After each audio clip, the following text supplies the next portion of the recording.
Good afternoon and welcome to the June 2019 work session of the Cobb County School District. If you can, please stand with me as we say the Pledge of Allegiance.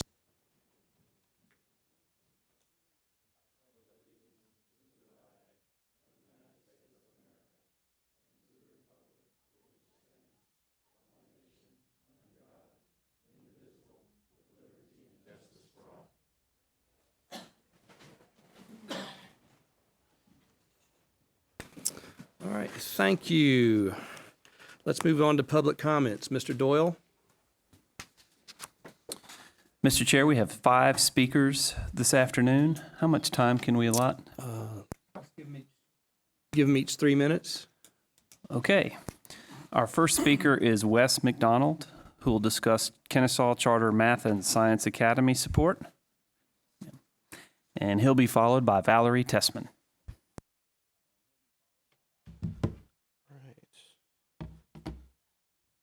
Good afternoon. My name is Wes McDonald, and I'm a parent of a student at Kennesaw Charter.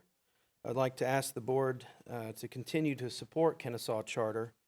Even though we've had several concerns over the past few years, we believe that it has a potential to provide an outstanding educational opportunity for Cobb County students. One of our main concerns is that at last count, the school has lost over 50% of its staff due to resignations and terminations since the last day of school.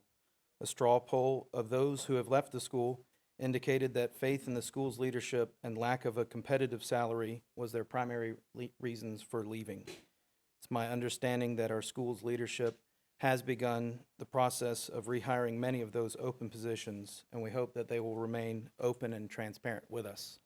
Again, I would like to encourage the board to continue to support the school as it does provide a benefit to our community. Thank you.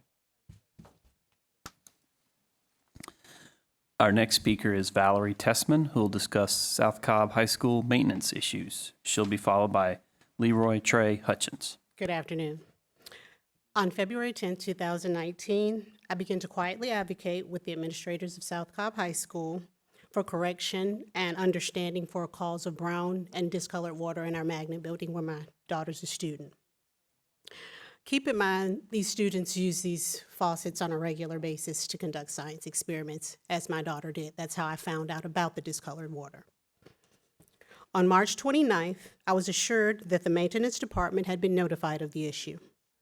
On May 16th and May 20th, CBS 46 aired news stories showing that the water issue and other serious maintenance concerns, such as rodent-infested concessions and unsafe restrooms, persisted at our school. On May 23rd, I had the opportunity to review the maintenance log for our high school that I obtained from the district via an open record request. I would like to notate one thing. When I called the district office just to confirm some information about the maintenance log, I was told the only way that I could get that information was through the open record request, and I did think that was a little problematic. I thought it should have been freely given to me.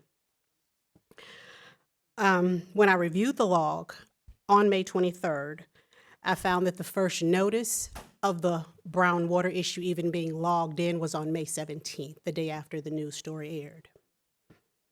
As of today, students, parents, and community stakeholders have not received any authentic responses or updates pertaining to these very serious issues that impact the health and safety of our students at South Cobb High School.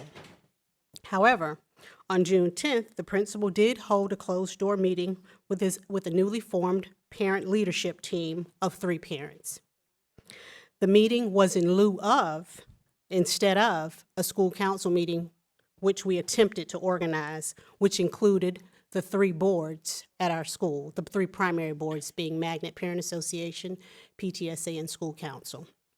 That meeting was indeed canceled unilaterally by the administrator in lieu of the 3-parent leadership team that had just been sanctioned. As a vested parent in South Cobb, I've kind of grown to understand some of the social and organizational issues that we have within our community. And it's somewhat difficult for us to sometimes organize ourselves. So when we make a concerted effort to do that, I would expect leadership to fully respect that and attempt to work with us as best as they possibly can when they see we've attempted to organize ourselves. And that was a sidebar. And I do want to say it is completely understandable that maintenance issues happen. They happen in our 30 houses. seconds. They happen at our schools. But how everything was handled was somewhat problematic for me. I would like you all to respond to me. I wanted to say a little bit more. I will probably come back this evening. I would like a few questions answered, and I would like a written response. I would like to know, when was the district first notified of the water problems in the Magnet building? Second, was the water tested to determine the cause of the discolored water? If so, can you share the report? Third, what's the timeline for correction? And fourth, SPLOS 4 shows... Time, Ms. Testman. Okay, thank you. Our next speaker is Leroy Trey Hutchins, who will discuss Pebblebrook school safety updates, followed by Marie Stockton. Good afternoon, Leroy Trey Hutchins, South Cobb Council PTA President. We oversee the 28 local units that feed into Pebblebrook High School, South Cobb High School, McEachern, and Hillgrove. Before I move into the safety update, I do want to update on PTA World. Georgia PTA just hosted our statewide training at North Atlanta High School this month. Karen Hallisey, who was president-elect, is now our president here from East Cobb. She's our president of Georgia PTA this year. Christy Flowers of East Cobb PTA is also our new District 9 director. And so there's a lot of great things happening within PTA world, specifically here for Cobb County. So we're excited about those new changes and promotions. Anita Higgins-Jones, who was our previous District 9 director, was also promoted to second vice president of Georgia PTA. So we're excited about the growth and the progress of the leaders that we have here in Cobb County. So, okay, update on school safety concerns at Pebblebrook High School. Since our last board meeting, on June 13, 2019, we had a public safety walk with the Cobb County Police Department, the Cobb County School District Police Department, our principal, and our board members, David Morgan and Randy Scamelhorn. We were able to walk the perimeter of the campus to assess lighting, signage, and needs for additional camera, and also in regards to any perimeter breaches that we had. Within that walk, we were able to engage conversation around a new safety plan to address the use and location of trailers, the accessibility of restrooms, perimeter landscaping needs, and where, most importantly, we will need to secure the perimeter of the property. And these things were notated as of what's going to happen now and throughout the course of construction. So I've attached that, and you should all have a copy of that advisement that was sent. I want to give a special thank you to Captain Yeager with the Cobb County Police Department, Lieutenant Michael Wilson with the Cobb Schools Police Department, our board members, David Morgan and Mr. Scamelhorn, for attending. We are appreciative. We also want to thank the superintendent's leadership team, Sherry Hill and John Adams, for their support. Their collaborative approach and willingness to engage the community is appreciated. And as a result, the lockers in the main building are being removed, fresh paint is being applied, and landscapers are scheduled to come out and address some of the erosion concerns at Pebblebrook. So we thank you for your assistance and your support. Most importantly, I want us to keep a focus on securing the back perimeter of the campus, especially the area historically known as the Cut. Upon relocation of the trailers, securing the entrance of the Cut is going to be very important, as it is right outside of where we relocated trailers. So we want to make sure that we address that within the next 30 days. Lastly, our parent groups, nonprofit, student leadership team, and community, we're working on a community-wide beautification project for Pebblebrook, and so we want to do our part to ensure we foster an environment where our children will love to learn, our teachers will love to teach, and our administrators will love to lead. So thank you again for your support. We appreciate it. Our next speaker is Marie Stockton, who will discuss Campbell High School, followed by our final speaker, Gwendolyn Foreman. Good afternoon. Again here, Marie Stockton. I'm pleased to be here as part of the process at Campbell High School. We're finally our hands are in the details of getting our bigger boat, so we're very excited about that. And I'm very thankful to be part of a small stakeholder meeting that was held on May 8th at the school, sharing some of the progress being made towards the remodel. In particular, we were most encouraged by the increase of additional IUs from the original 18 in the preliminary work up to now 34. And commensurate increases in cafeteria space. We're looking forward to more of these types of meetings and updates We actually have an upcoming meeting on July 9th with John Adams and his team and our school council leadership. But through this process, I just want to continue to highlight and make sure that we're keeping focus on some of our top priorities as we're resolving some longstanding issues at Campbell. Number one, the cafeteria. We're eager to hear about increase in square footage and number of seats. We know there are going to be some creative solutions so that we can take our school from 5 lunch periods back to 4, like the other high schools in Cobb County. And plenty of time for students to eat, particularly those students whose only meal of the day may be lunch when they're at school. Number two, facade and entrance. We're very excited that that's being evaluated. We're looking forward to seeing the elevations. I couldn't say it any better than John Adams said in the April meeting when he said that we just want a facility that if we can't be proud of it, we're at least not ashamed of it.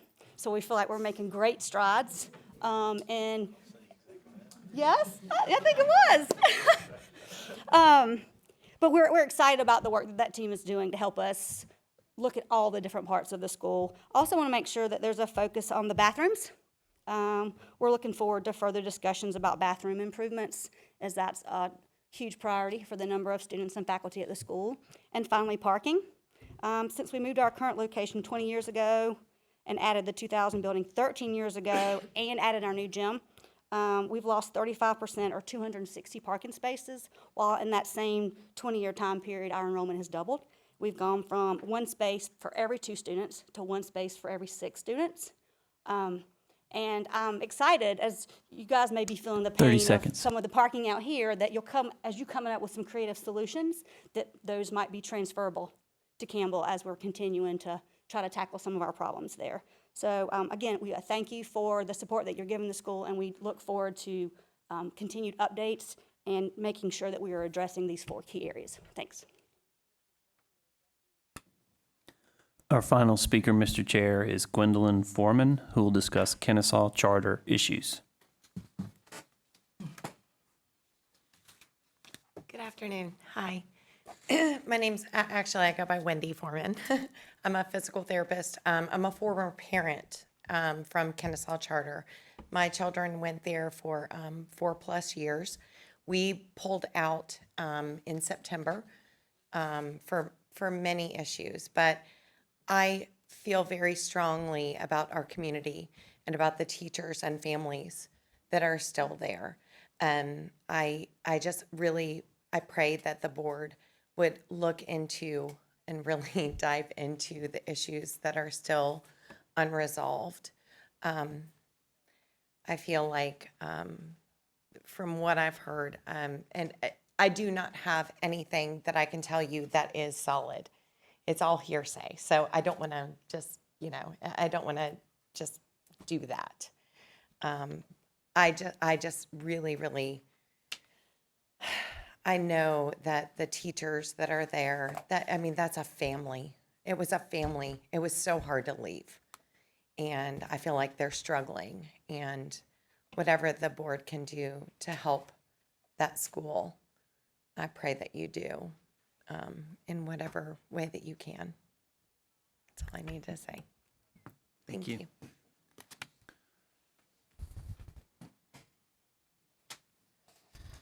Thank you to our public speakers. Next, we have the approval of the minutes from the Thursday, May 16th, 2019 board meeting and the Tuesday, June the 11th, 2019 called meeting. If there are no objections, the minutes are approved. Okay. Now we'll go to board business, and we'll start with the Development Authority of Cobb County. Mr. Superintendent, do you have anything to say? No. All right, then I think we're looking for Mr. Jeter.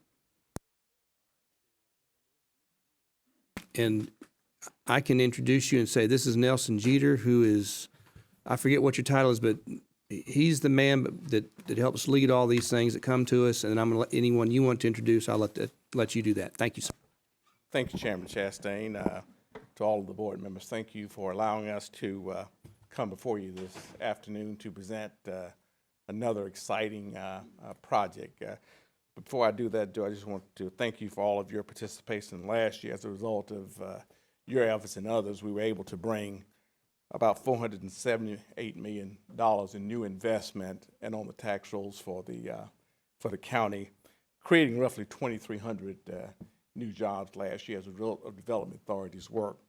But today I'm here to introduce another exciting project that's being led by Noble Investment. Noble Investment has asked the Development Authority to approve a project that is valued at $70 million, and that will bring on an additional 70 new employees to our county. The site that they've selected is currently owned by the Marietta Cobb Coliseum Authority, which means that property that is valued at about $6.1 million is not currently on the tax rolls.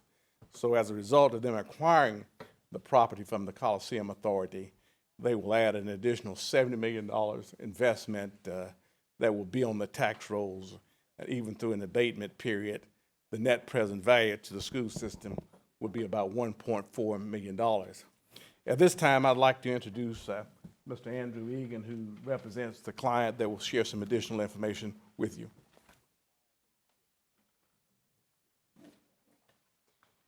Hey everyone, thank you for having us here. Andrew Egan, pleasure to be in front of y'all. And as I've said before, I'm a product of Marietta City Schools, but my wife went to Cobb County Schools and so do my children now. So pleasure to be in front of you. Thank you for your service. And I do a lot of economic development work across the state and the region. I'm excited to share a little bit with you about this project. I was going to introduce Ben Brunt from Noble, and he can speak to more of the project details. But it represents a significant investment of capital, significant creation of jobs, and I think, as Mr. Jeter said, most importantly, what it really does is it turns a remnant parcel that's generating no taxable revenue to any local government into something that I think would be a real credit to the area. And it's located almost adjacent to CPAC in what's now a parking lot for CPAC. And the goal for this hotel development and related amenities for it is to really be a complement to CPAC and to serve CPAC as a part of a redevelopment, if you will, of that site where CPAC's now located. And what this will allow, the sale to Noble will allow. What does CPAC stand Exactly. for? I'm so sorry. That's exactly what I was going to say. The Cobb Energy Performing Arts Center. My apologies. But this will allow the Cobb Energy Performing Arts Center to redevelop its site and make it more of a destination for visitors to that beautiful facility. I'll let Ben speak to a number of the development challenges that exist particular to this site, given its location and configuration and the like. But happy to answer, of course, any questions at the end as well, and appreciate again your service. Good afternoon. Ben Brunt with Noble Investment Group. Thank you for listening to us today. Noble is an Atlanta-based hotel investment and development firm. We are a 25-year-old business.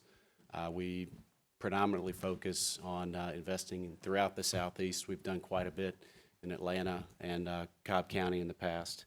The genesis of this project is really came through the desire of the authority, to have a host hotel at the Cobb Energy Performing Arts Center. So they issued an RFP process and selected us to be their partner in this development. We went through a process of kind of determining, from a product standpoint, what we felt like, would be most appropriate, for the site, the market, and we selected two Hilton brands. One is a Hilton Garden Inn, and the other is a Home 2. And whereas they're two brands, they will be, featured in, one asset. And we have done this type of development multiple times, and really what it allows us to do is to develop an asset that caters to the widest, group of travelers possible. So the Hilton Garden Inn brand is, more transient and group-driven, where the Home 2 Suites is, more of an all-suite, driven product. So it's a 261-room property. It'll be split 139 Hilton Garden Inn rooms and 122 Home 2 rooms. So it's one asset with two brands. designed to meet, the midweek corporate traveler, group business, leisure travelers, and attendees for the Cobb Energy Performing Arts Center and the Galleria. In addition to the rooms, the hotel will contain roughly 5,600 square feet of flexible meeting space, a restaurant that will serve breakfast, lunch, and dinner, and we will also have a rooftop bar amenity, all available not just to hotel guests, but to the general public. Some of the challenges that we have, relative to the site, are unique, and they add to the cost of the development. The site was, really, contains a lot of fill dirt, from 75 and from the construction of CPAC. So it is, contains a lot of large rock and wood fragments, which will require significant removal, the addition of expensive clean fill dirt and site compaction to prepare the development. So it's an expensive site to develop. The bedrock extends unusually far down to the site, which will require deep foundations, also an unusual and added cost. And we're also dealing with a very small footprint. So the footprint for the building is only 0.4 acres, which in order to get that room count requires us to build a high-rise building, which has its benefits in that, it's a very prominent, building. We feel like that the exterior, that was something that was also very important to the Performing Arts Center and the authority, was that we wanted to develop something that was in line with the signature architecture of that facility. So, we've worked with local architects and CPAC to really, come up with a design that we feel has, is a forever, type building. And, we were very cognizant that we were part of this campus, and so we, made a lot of enhancements to the exterior architecture from a product standpoint. It's, stone, metal panel, glass, a lot of, hard surface materials that are, long-lasting materials. We also had, front 75, so, we have to be mindful of the guest experience and upgrade our window systems to, have a quiet environment in which, our guests can sleep.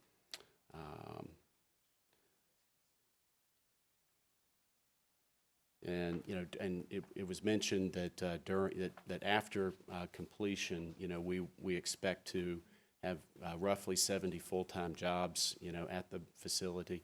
But during construction, we also expect to, which will be roughly a 22-month period, that we will employ, roughly 800 construction employees as well. So, thank you. All right, thank you. Anything else?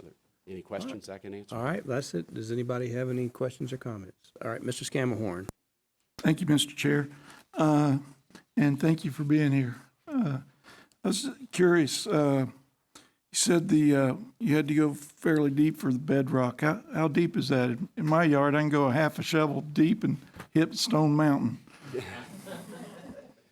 I don't have the actual the depth with me, but because it is fill dirt, we have to go, because it's fill, we have to go much further down with the foundations. My expectation, it'll be just somewhere in the 40 to 50 feet. How far? 40 to 50. 40 to 50 feet.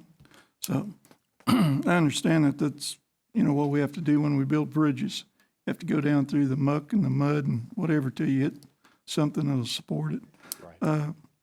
So you're going to excavate all that fill dirt, or are you going to reuse it after you? Or are you going to leave it there?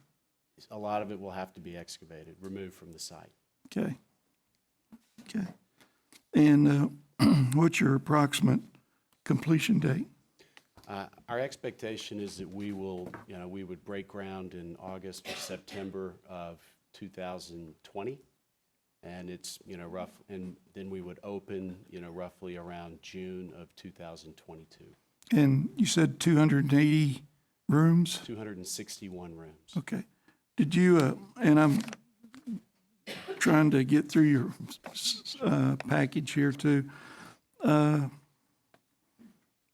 what considerations for traffic has been given for all the extra cars for the 200 and some rooms? Any?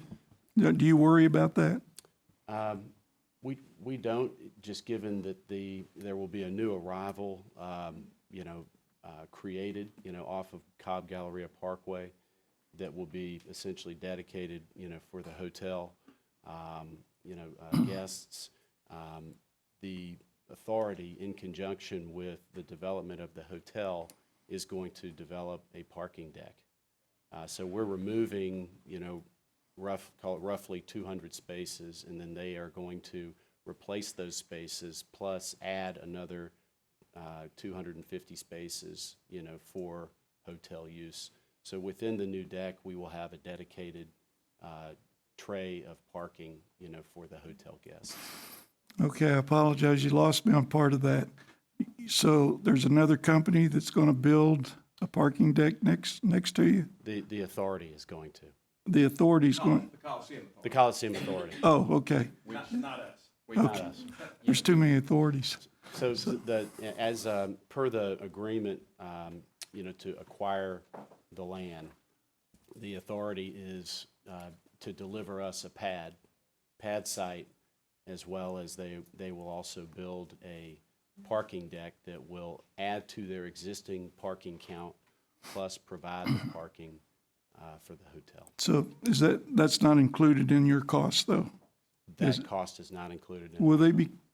Are they looking for an abatement also? No, the Marietta Coliseum Authority is not subject to. I didn't think so, but, The Marietta Coliseum Authority is similar to the Development Authority of Cobb County. They are not subject to ad valorem taxes, so no, there won't be any abatement associated with it because they don't pay taxes. okay. All right, thank you. And thank you again for your presentation and being here. Thank you, Mr. Chair. Thank you, Mr. Scammahorn. Mr. Banks. Thank you, Mr. Chairman. I also want to say thank you for coming to us and presenting this project. It's always good to hear about growth and in the future additional revenue for the school system.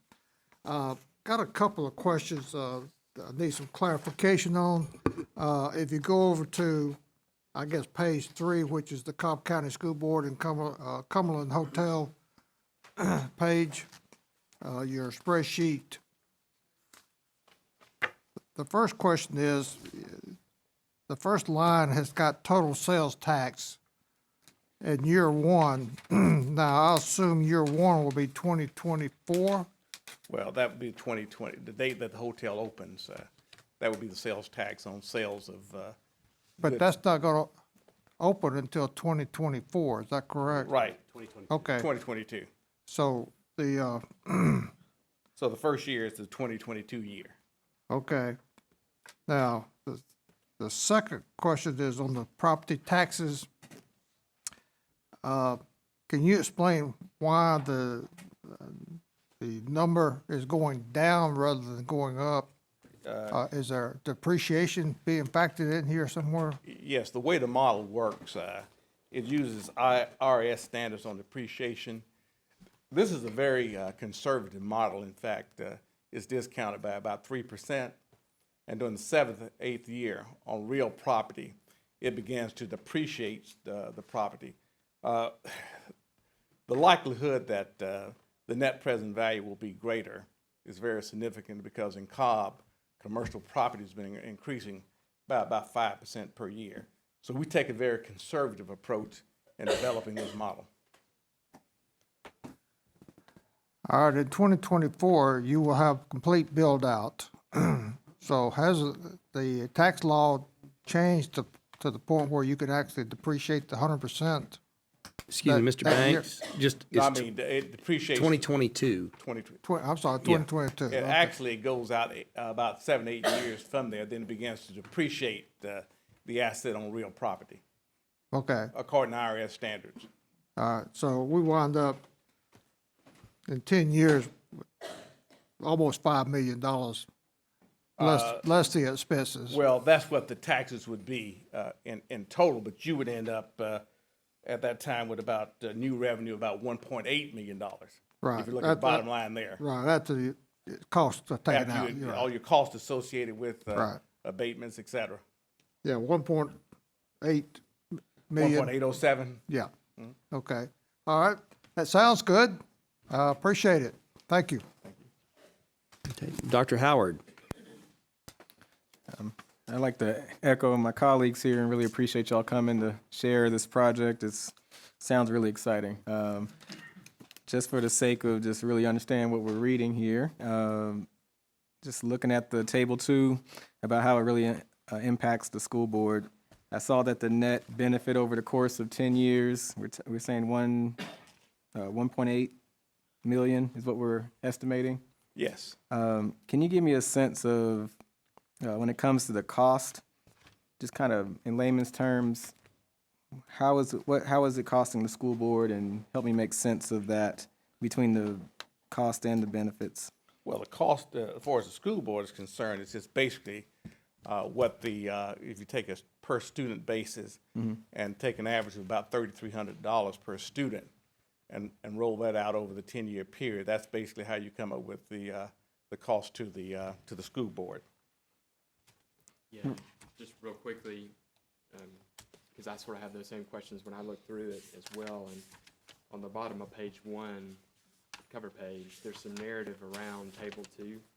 And essentially what they're saying is that based on their assumptions, they're estimating 18 new households and 12 new students would be represented by the project. And so that's one of the costs that would be represented in table 2 on page 3, in addition to part of the incentive. And so that's how you.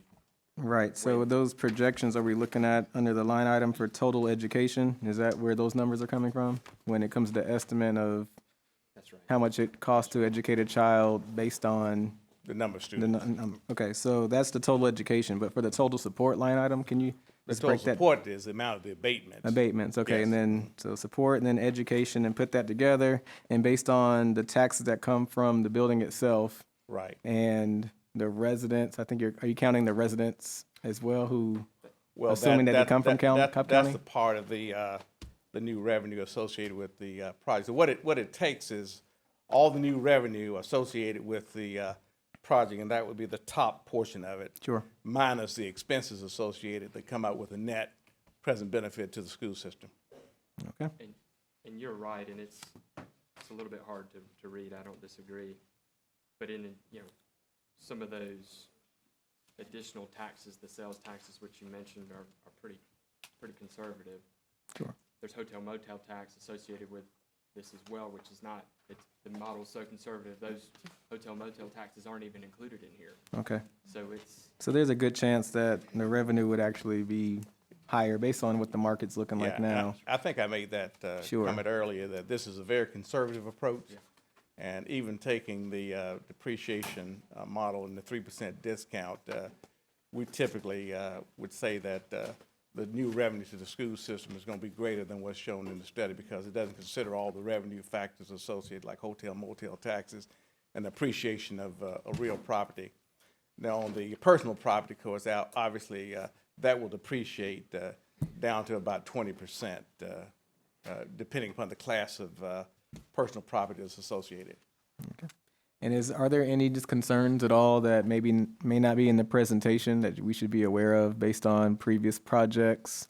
It sounds pretty straightforward and sounds like a win-win for everybody, but Yeah. just to be all We- above board, is there anything that we should just kind of be aware of Well, and to monitor? actually, this is a outstanding project, because basically what we're doing is taking property that's not on the tax rolls, putting it on the tax rolls.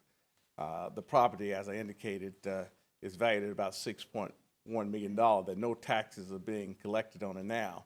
But with the project, you'll be looking at a new asset of about $70 million. So it's the kind of project we like to see. And if I can just add, Dr. Howard, some of the things, just in general, not just for this project, that the economic development folks, including the Development Authority and even the school board, look for will be the creation of jobs. So this doesn't really check that box necessarily. There will be some jobs created, and you can correct me if I'm wrong on that, but I think that was one of the discussions that was had. But a couple other things on the list. If for some reason this property was going to get purchased on the private market and fully developed, let's say the same exact hotel would be built with no incentives at all, then that would be a big negative for the school district because obviously there's no incentive to provide these inducements if it's going to be on the private market. And some of the discussion that has been held pertains to the gentleman's comments about the challenges of the property, the size, the borings that are going to have to be done. And so those are just some of the things in the mix. And it's not just jobs, I should say, but economic development. You're targeting high salary, quality jobs, that kind of thing. And I'll let Mr. Jeter correct me on any of that if he wants to or weigh in on that. Well, I won't correct you. I'll comment on it. We consider any job created in the county as being a positive. Often I bring projects to you that the average salary is $80,000 to $100,000, but there is a significant need to have jobs come in at $45,000 to $50,000. So any job that's created in our county is a good job. I mean, in many instances, we have so many kids that graduate from a excellent school system, which my kids graduated from Cobb, but simply some of them are just not prepared to go off to college. So we have to provide opportunities for them as well. So this will provide opportunities for those high school graduates who may not have the opportunity or have the capacity to go to college. Thank you. Mr. Scammahorn, you have one more thing. Yes, thank you, Mr. Chair. I just wanted to acknowledge I found some of my questions right here on dated May 7th, 2019, says the header with Noble. You have an adequate description of some of the challenges you have. And it also says, unless I missed it, further down in the, you'll create approximately 70 full-time jobs and I've lost it again, but some interim jobs were considerable jobs. I assume you mean construction jobs and all that, but it's a very good description. I apologize for overlooking it, but I was reading in a hurry. So thank you. Thanks for being here, Mr. Chair. All right, thank you. I have a question. In my haste to go get my chili dog on Father's Day up near Town Center, did I whiz by an at-home under construction there on the corner there at Town Center Mall? Is there one up? Do you know? At home? An at-home? Yes. Well, the Holiday Inn that, went out of service completely and shut down, I think it is exit 260. Okay, well, I'm talking about right there on the corner of Town Center Mall Town there. I believe there is one. up Okay, in Town and it's a Center. very, very small footprint relative, but it's going up. So I know the architecture's not exact same, but I think this is one of several that's going up. So, and then I guess when we're looking at the rendering here, if I was standing up on the second floor of the Performing Arts Center, would I be looking at what I'm seeing here, or because it's going to be in that parking lot that you see from upstairs, right? This is the, yes, this is Okay. the north-facing Okay, facade. all right. Not a of- big deal, but I yeah, just, the north-facing facade of the building, which would address Okay. the Performing Arts Center. very good. All right. Thank you so much for the presentation. Thank you for what you're doing with capitalism to help our kids. All right. Thank you. Y'all have a great day. Thank you. Okay, so now we've done that. So next, Mr. Banks, you are our representative to the Georgia School Board Association Summer Conference. Do you have a quick report for us? Well, I'll try to make it quick. The first day was on Thursday, which was a presentation by Phil Hartlett and his associates to give us some updates on what has changed as far as the federal law and what has changed as far as the state law. It's a 6-hour presentation, so it's an all-day event. And also, I want to say that Mr. Darrell York was in attendance, and Mr. Doyle's associate Randy Farmer was also present for this. So I'm sure Mr. Farmer will be providing Mr. York with some policy changes based on some changes in the current law.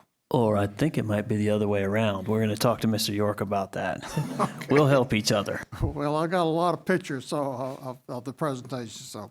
But let me just say that a lot of the changes were oriented toward Title IX in regards to sexual harassment. Now the school has an obligation and must report any report of sexual harassment made by a Title I coordinator or teacher. The question arises how to determine sexual harassment has occurred. The determination must be made by a decision maker who is not the same person as a Title IX coordinator or investigator.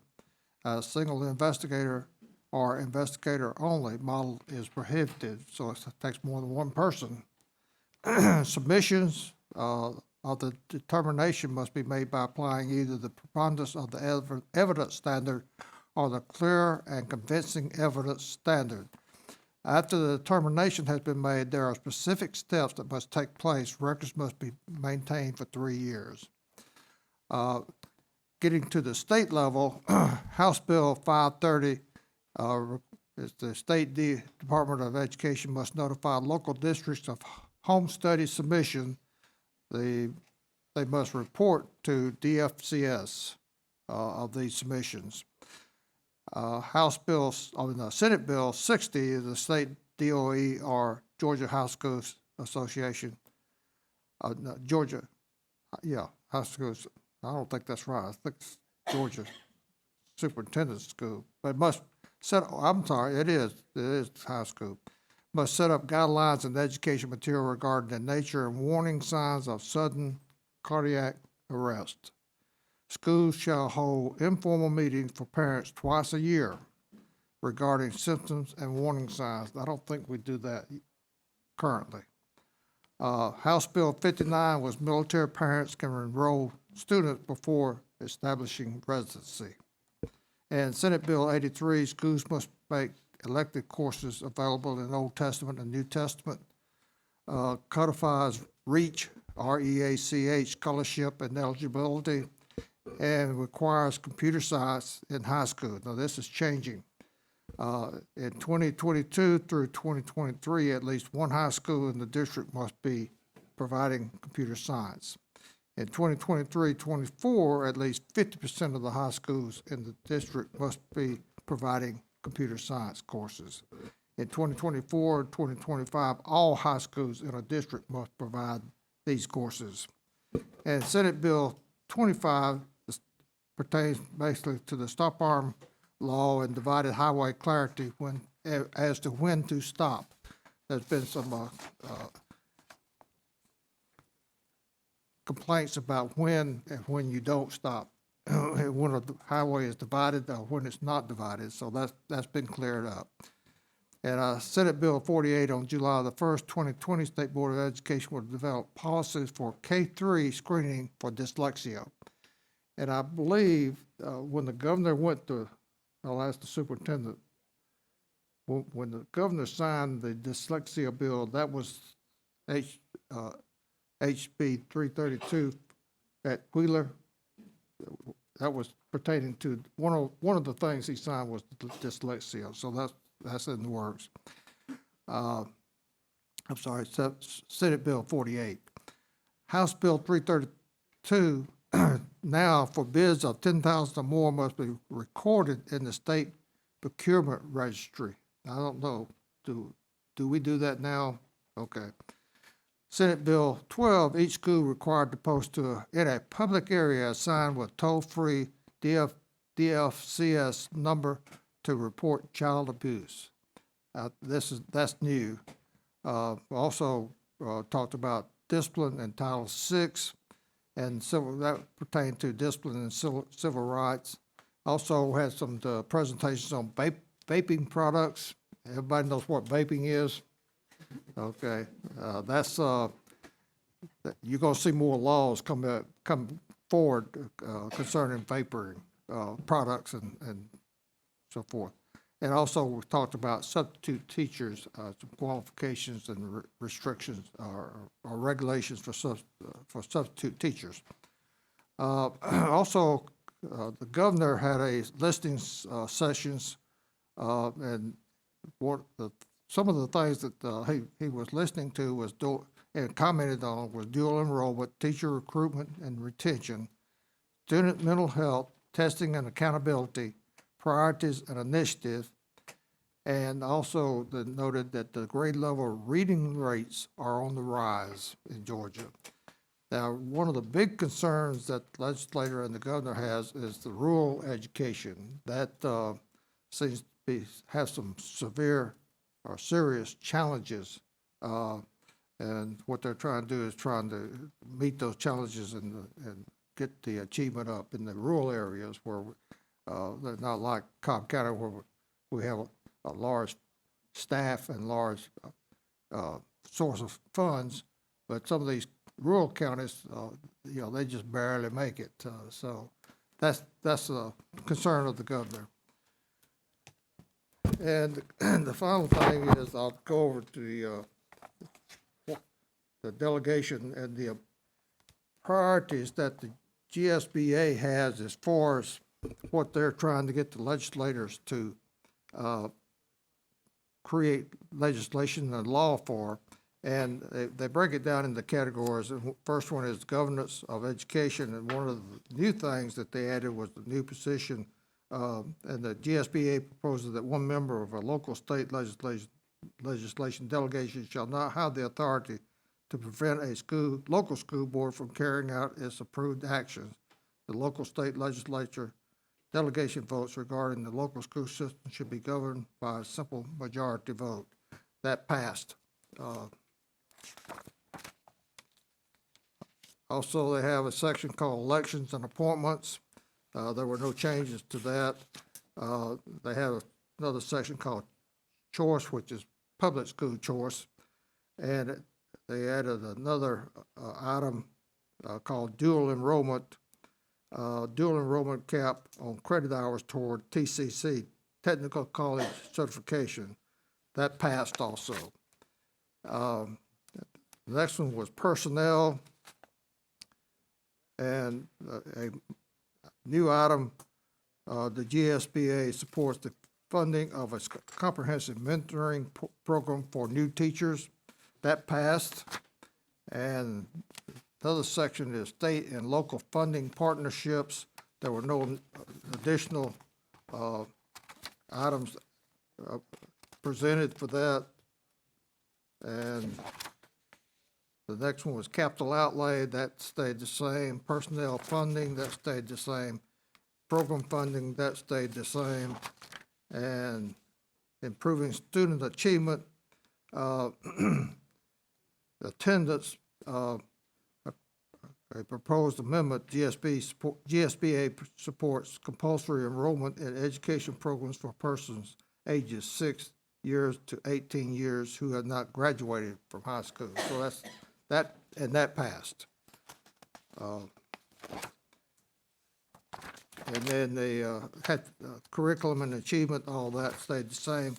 And the last thing that changed was in the proposed addition, GSB urges the state legislature to make significant contribution to need-based financial aid program created in 2018 by the General Assembly through House Bill 787.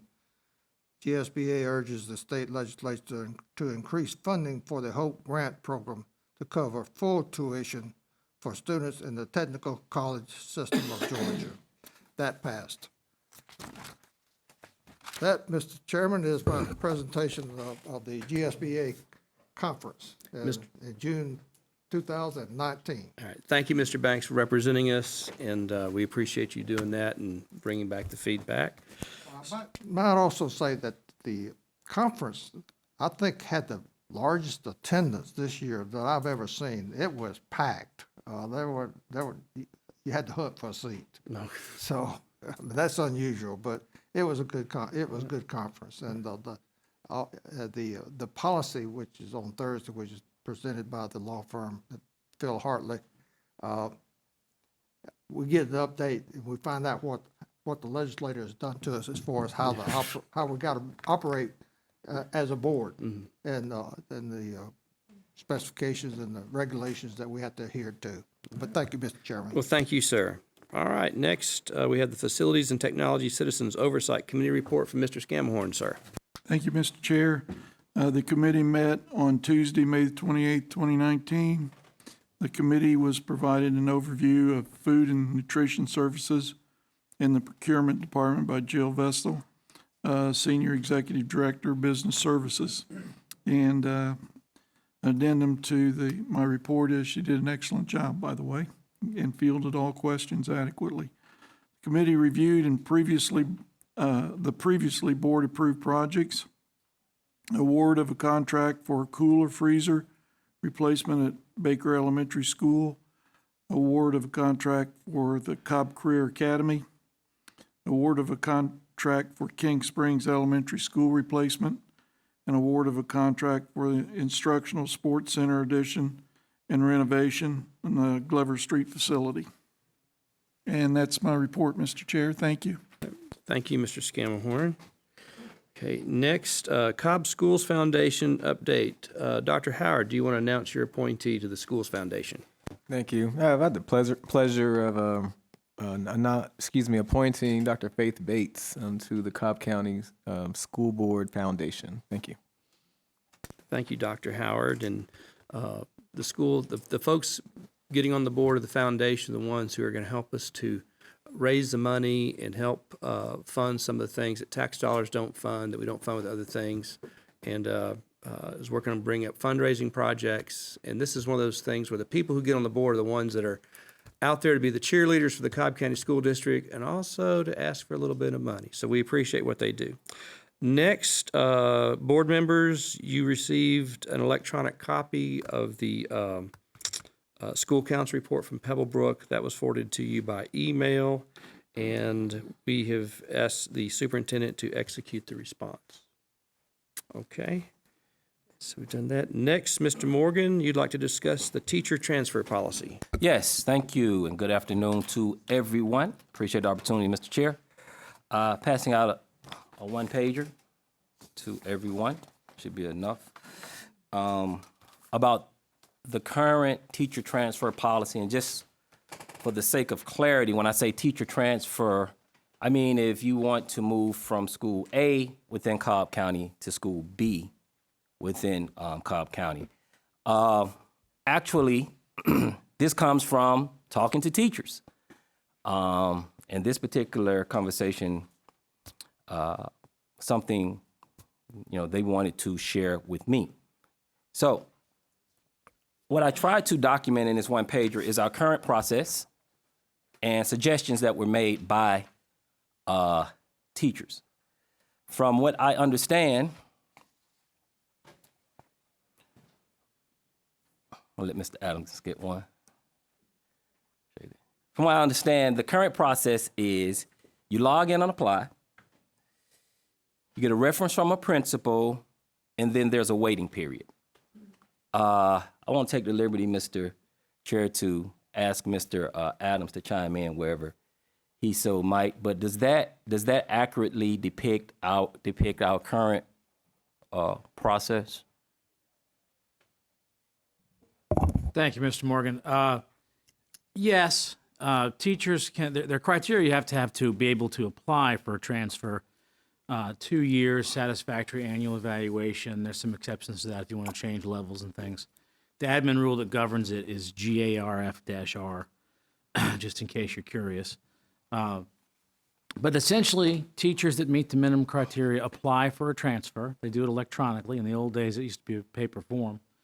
And then once they meet these criteria, then they apply for specific positions, similar to someone who's applying for a position off the street. As you are aware, HR doesn't hire people and place them in schools. We facilitate the process. Principals at schools actually do the hiring, the vetting, and the interviewing. So they're subject to largely the same process that principals would go through to hire and vet someone as if it were an applicant off the street as well. We do give them some preference internal transfers. They're allowed to come in early at the job fairs, so they get some preference there.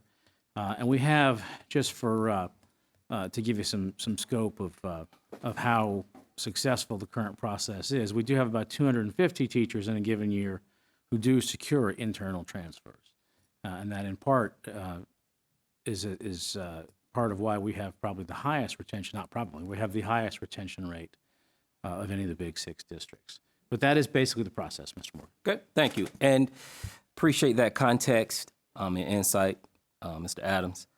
So feedback that I got from talking to teachers about how they feel the process could be better, how we can improve our current system.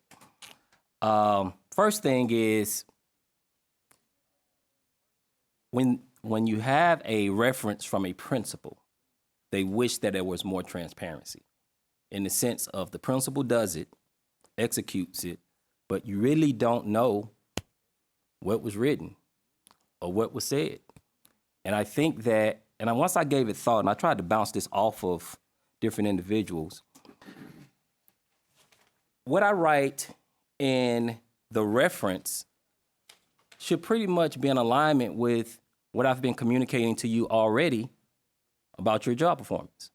It shouldn't be a whole lot of variation between me communicating to another principal, blah, blah, blah is great, on time, great, blah, blah, blah, great for our culture. Shouldn't be a lot of variation between what I write in a reference and what's being communicated to you throughout the year about your job performance. So I think greater transparency and allowing the teacher to know what was written, I think that I just think it will create better transparency for all parties involved. Because there's nothing, even if I'm a principal and I tell you, hey, I wrote you a sterling review, a reference, I mean, you might believe me or you might not, but you don't have a way of knowing for sure. So that's the first thing. The second thing that was communicated to me is the timeliness in which the principal fills out the reference. Because what I was told is that if, Mr. Scammahorn, if I need a reference from you and you take 2 weeks to fill it out, but Mr. Chastain, if you're at another school and both of us going for a second grade position, you're a principal and Brad fills out for that same position and you do it in a day, I could, just by the lack of the time that has elapsed, that very well might give Brad a hand up on me because it took my principal longer to fill out the transfer request. So I was told the timeliness of principals filling out transfers would also improve the process in addition to greater transparency of the reference. And the final thing is the immediacy of knowing when the position is filled. I've been told that positions stay up as listed even after they have been filled. And I wanted to talk to a wide array of teachers by themselves to see what were the commonalities and consistencies of what we currently have and what they thought could be improved by it. So my ask in this would be for the superintendent and his staff to look into these potential improvements to our current system and report back to us feasibility and plausibility of these things actually being infused into our current process. Mr. Chair, I yield and would love feedback. So I can answer the first one, which is all references are confidential, period. And that's not going to change, and that will never change because that's the way it is for any job. Whether you're transferring from one school to another to be a teacher or whether you're applying to the Cobb County School District for employment, all references are confidential. The other two things seem like they're just operational, and we can certainly look into improving those as far as putting a window timeline around transfer signatures by transfer requests for teachers and for principals to sign that, and then also the posting that's definitely just operational. So, and are you saying the posting on the portal or just at the school on paper? Forgive my ignorance. What was communicated to me by teachers was this, that wherever they go and look at the job, I don't know, is that portal? Talent Whatever. Ed? Yeah, wherever. It'll stay up there and the position will have been filled. And they were saying that the time, the immediacy of saying, hey, this has been filled, it comes down, would also help the process. Okay, we can look into both of those and we'll let you know via electronic communication on what we're going to do for both of those. Cool. Yeah. Okay, Mr. Wheeler? Thank you, Mr. Chair. My question, Mr. Adams. Just curious, what's the main reason given when people request a transfer and want to stay in the system? We surveyed them recently. We surveyed the people that transferred this last year and asked them that very question, among others. One of the things you're going to see us do a lot more of to try to improve our practice, and there's always room to improve, is ask people who've experienced it in large groups, not just anecdotally a couple of people, but ask them all, in this case, hundreds. And the most common reason cited for people to request a transfer was just physically to get close to home, commute time. Mr. Banks? Thank you, Mr. Chairman. I need some clarification. When you say posting, is this a posting of an open position and a new hire can apply and a transfer teacher can apply for that position? So the position is an open position. It's not segregated as far as new hire versus transfer. That's correct. It's open to either internal or external. Okay, so will one have a priority over the other? We don't give any kind of extra points or anything to internal applicants, but we do give them some procedural preference. For example, we had 3 job fairs this year. Last year we had 2, so this year we had 3. Had about 2,500 people attend those. We let our internal applicants, internal transfer applicants, come in an hour early. The first hour is just internal alone. So they get unfettered access in a much less crowded environment before everyone else has an opportunity. I think, without speaking for all the principals, in general, you have a preference towards transfer applicants in that they are internal to Cobb. You don't have to reinvent the wheel and teach them how we do things in Cobb. They've had some of the training. So all else being equal, you could get you can get a more reliable depiction of a candidate if they're a good internal candidate. And to the point about the confidential reference, we require principals, whether it's internal, external, to contact someone's most recent principal prior to extending any kind of offer through HR so that they can get some things. And it's not just job performance, and I agree with Mr. Morgan's point that the evaluation should be consistent with even a confidential reference. But a lot of times you're looking for someone also who's a good fit. I'll give you myself as an example. I was an EBD teacher. I was really good at behavior management. I couldn't teach math to save my life. So if you're looking for somebody who was really good at behavior management, then John was your guy. But that didn't come through on my evaluation because they didn't mark me down. But there are a lot of things that are also intangible and then just good fit on a team that don't translate to a written reference form either. Okay. Well, I'm in support of what Mr. Morgan brought up about timelines. I think, Mr. Ragsdale's indicated that they're going to take a look at that because a job posting has been filled, ought to be either marked as filled or deleted, one or the other. It just so that nobody's getting the hopes up. Thank you, Mr. Chairman. Mr. Wheeler? Mr. Adams, I guess coming back at you again,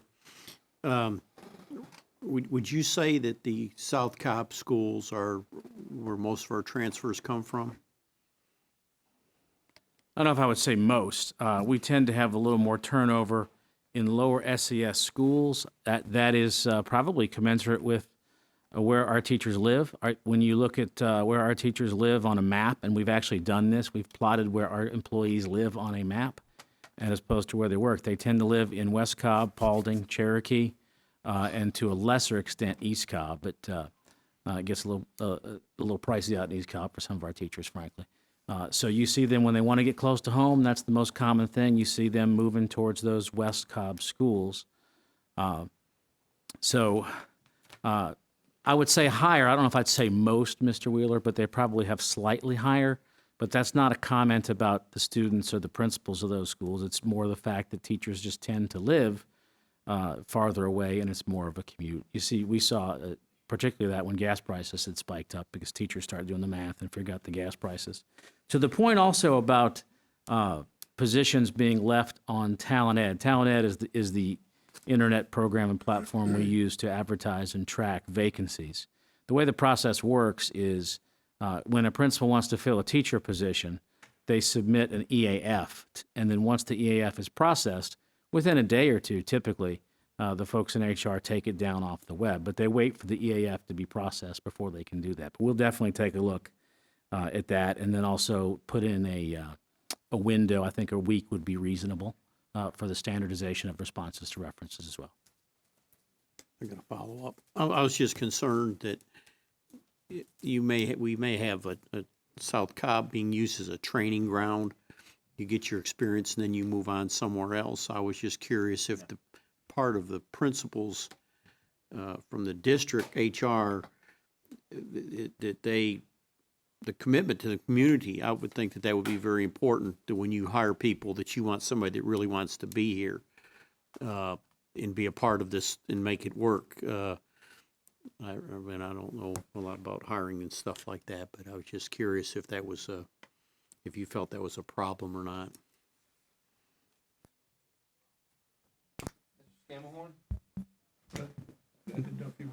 Oh, I'm sorry. Just to put a point on, I would say it's not a problem. It's something that we have to look at. But from the data we've pulled, I don't think we have a problem in the South Cobb area. We have, and it kind of runs the gamut. You see some schools where you would think that they would have a higher rate of retention based on where they are, socioeconomic level, et cetera, and it's not as high as you might think. So it really depends on not so much the school, but on the leadership and the principal's ability to form a rapport with those people and get people to stay. We recommend to all of our principals that they do something called a stay interview, where you talk to your people, particularly your irreplaceables, your top performing teachers. And you say, hey, John, you're a fantastic teacher. I know you're commuting all the way down to here from Sanders Elementary School from your house in Paulding County. I really want you to stay. Is there anything I can do to try to make you stay here, to make your life better here at my school? And that's what a lot of our really good principals do. And they find those ways that don't necessarily cost money to bond with those people and keep them at their school. I would agree with that the principals is the key factor in there. And if they've got good relations with their staff, and you're going to have a good operation. If the principal's different, then that creates another set of problems. So thank you, John. Okay, my apologies. Now, Mr. Scamahorn. Thank you, Mr. Chair. Mr. Adams, I didn't quite catch why the most common reason that teachers transfer either within our system or to Paulding County or Cherokee. Well, within Cobb, we looked at within transfers within Cobb County, and the most common answer, significantly, was commute time. They were transferring from a school farther from their house to a school closer to their home. So it's just location then? Yes, sir. Location. And when I was in the system, our application program was called STAR. Is that still? I didn't think it was. What's the name of it now? Now we use Talent Ed. The Talent Ed. It's there are 3 or 4 programs that are kind of industry standard for this in education, and it's one of the 2 big ones. How long have we used Talent Ed? We switched to Talent Ed about 5 years ago, 4 or 5 years ago. So,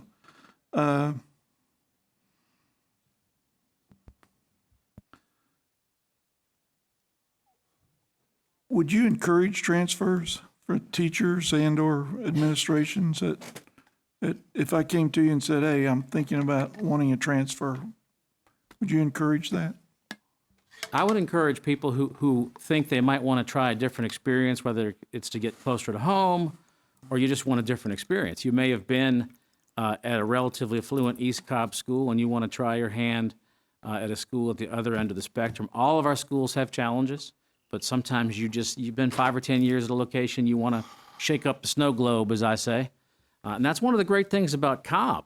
We have so many schools, and they're so different that you could change schools every 7 years and have completely different experiences for your entirety of your career, and that's a good way to kind of reinvigorate yourself or even reinvent yourself a little bit. So I would encourage people to seek a transfer if they think that's what they want, and I think the fact that our transfer process is successful in Cobb, about 250 people a year, does point to the fact that we have the highest retention rate of all the Big Six. Thank you. You just described my 14 years in the system because of the 4 schools I transferred to. It was a strategic time, and I was expecting to learn entirely new things. But there's one common thing that I think all schools have, and I know the 4 I was, and that's children. And they're all the same. They may dress a little different. They may run a little faster, a little slower. They may, do different things, but they're still kids, and they're looking for good people to guide and teach them how to succeed. Thank you, Mr. Chair. Thank you, Mr. Adams. Thank you. Any other comments or questions? The only thing I would like to add, just as a comment, having changed jobs several times and asked people for references, I think one of the more disappointing responses when I was younger, but when you go to someone and say, may I use you for a reference? And to you, the point you're bringing up is then when the person says, well, you write it up and I'll sign it. And it doesn't have a whole lot of meaning. But part of the reason for that is because other things, which I'm sure in human resource they're more aware, is that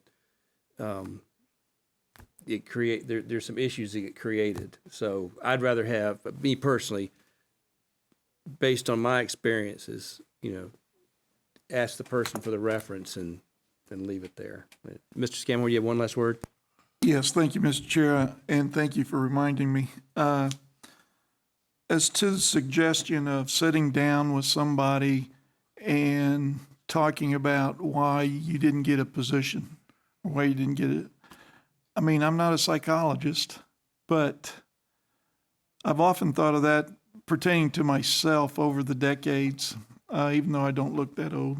Yeah, and I think I could handle it, but I'm not sure. I don't, but hurt feelings, maybe angry, when somebody's sitting there and saying, well, I don't think you can do this, or you didn't do that, or you're not a good fit. And it's not necessarily meant to be hurtful, but I'm not sure how many of us could sit there and listen to that. So I don't know if you have a comment about that or not. So, and then finally, my last example, I know Mr. Morgan likes sports analogies, so we'll give you one. Many years ago, there was a wide receiver. I believe he was a wide receiver for the Atlanta Falcons, and Andre Rison was his name. And they were going to cut him, or they did cut him, and he wasn't doing well for many years here. He wound up in Green Bay the next year, and one of the main reasons why they went to the Super Bowl that year and won the Super Bowl was because of Andre Rison. And he was a perfect fit up there and he wasn't here at Atlanta Falcons. So you never know. So anyway, thank you, Mr. Chair. All right, thank you, Mr. Scamhorn. Okay, next, Mr. Morgan, you want to discuss communication norms. Yes, thank you again, Mr. Chair. Really, I just want to update to see where we are because I don't remember what month it was, but I remember bringing an agenda item based upon my experience with my daughter being at Lindley 6th Grade Academy.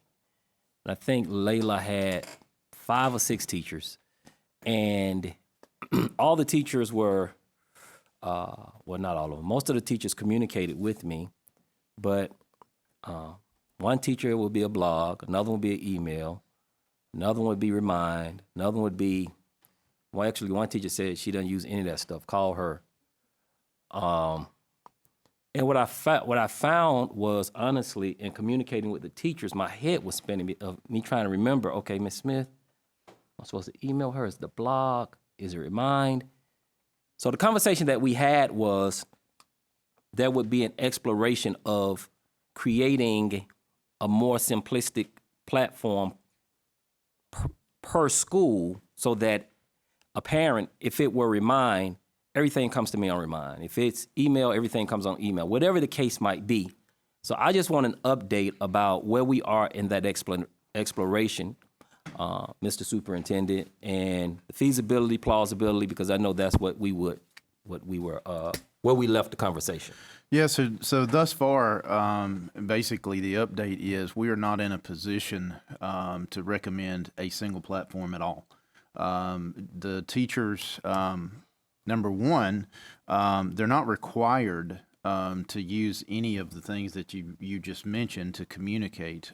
Basically, it's teachers in Cobb County, which are the best teachers in the world, doing what they do best, and is teaching. So their communication, whatever they have chosen to do, basically it's our, and there's no scientific analysis to this, but it's our judgment that they're using the best tool that they feel their community, their parents, for their current students, best is communicating within. So it's kind of, we don't want to be in a position where we're taking that judgment away from our teachers. The one thing I will say that's the opportunity that will be upcoming is when we get implementation completed of CTLS Parent and CTLS Learn, then that will be a more consolidated, unified effort, if you will, to where we do have a system in place that we could provide access to a single platform. But at this point in time, we don't have those fully implemented as of yet, and we just feel like that at the present time, that's not saying this is written in stone, at the present time, we want to leave that up to the teachers to communicate in the manner in which they feel best. And the other thing that I will add is that as we were doing this analysis, again, not scientific, but looking at it, if your child has 6 teachers,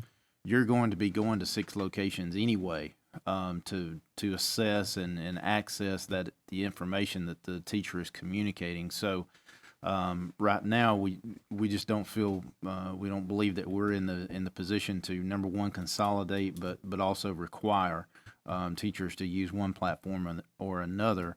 But as we, again, fully implement CTLS Parent and CTLS Learn, those will be options that we'll be looking into.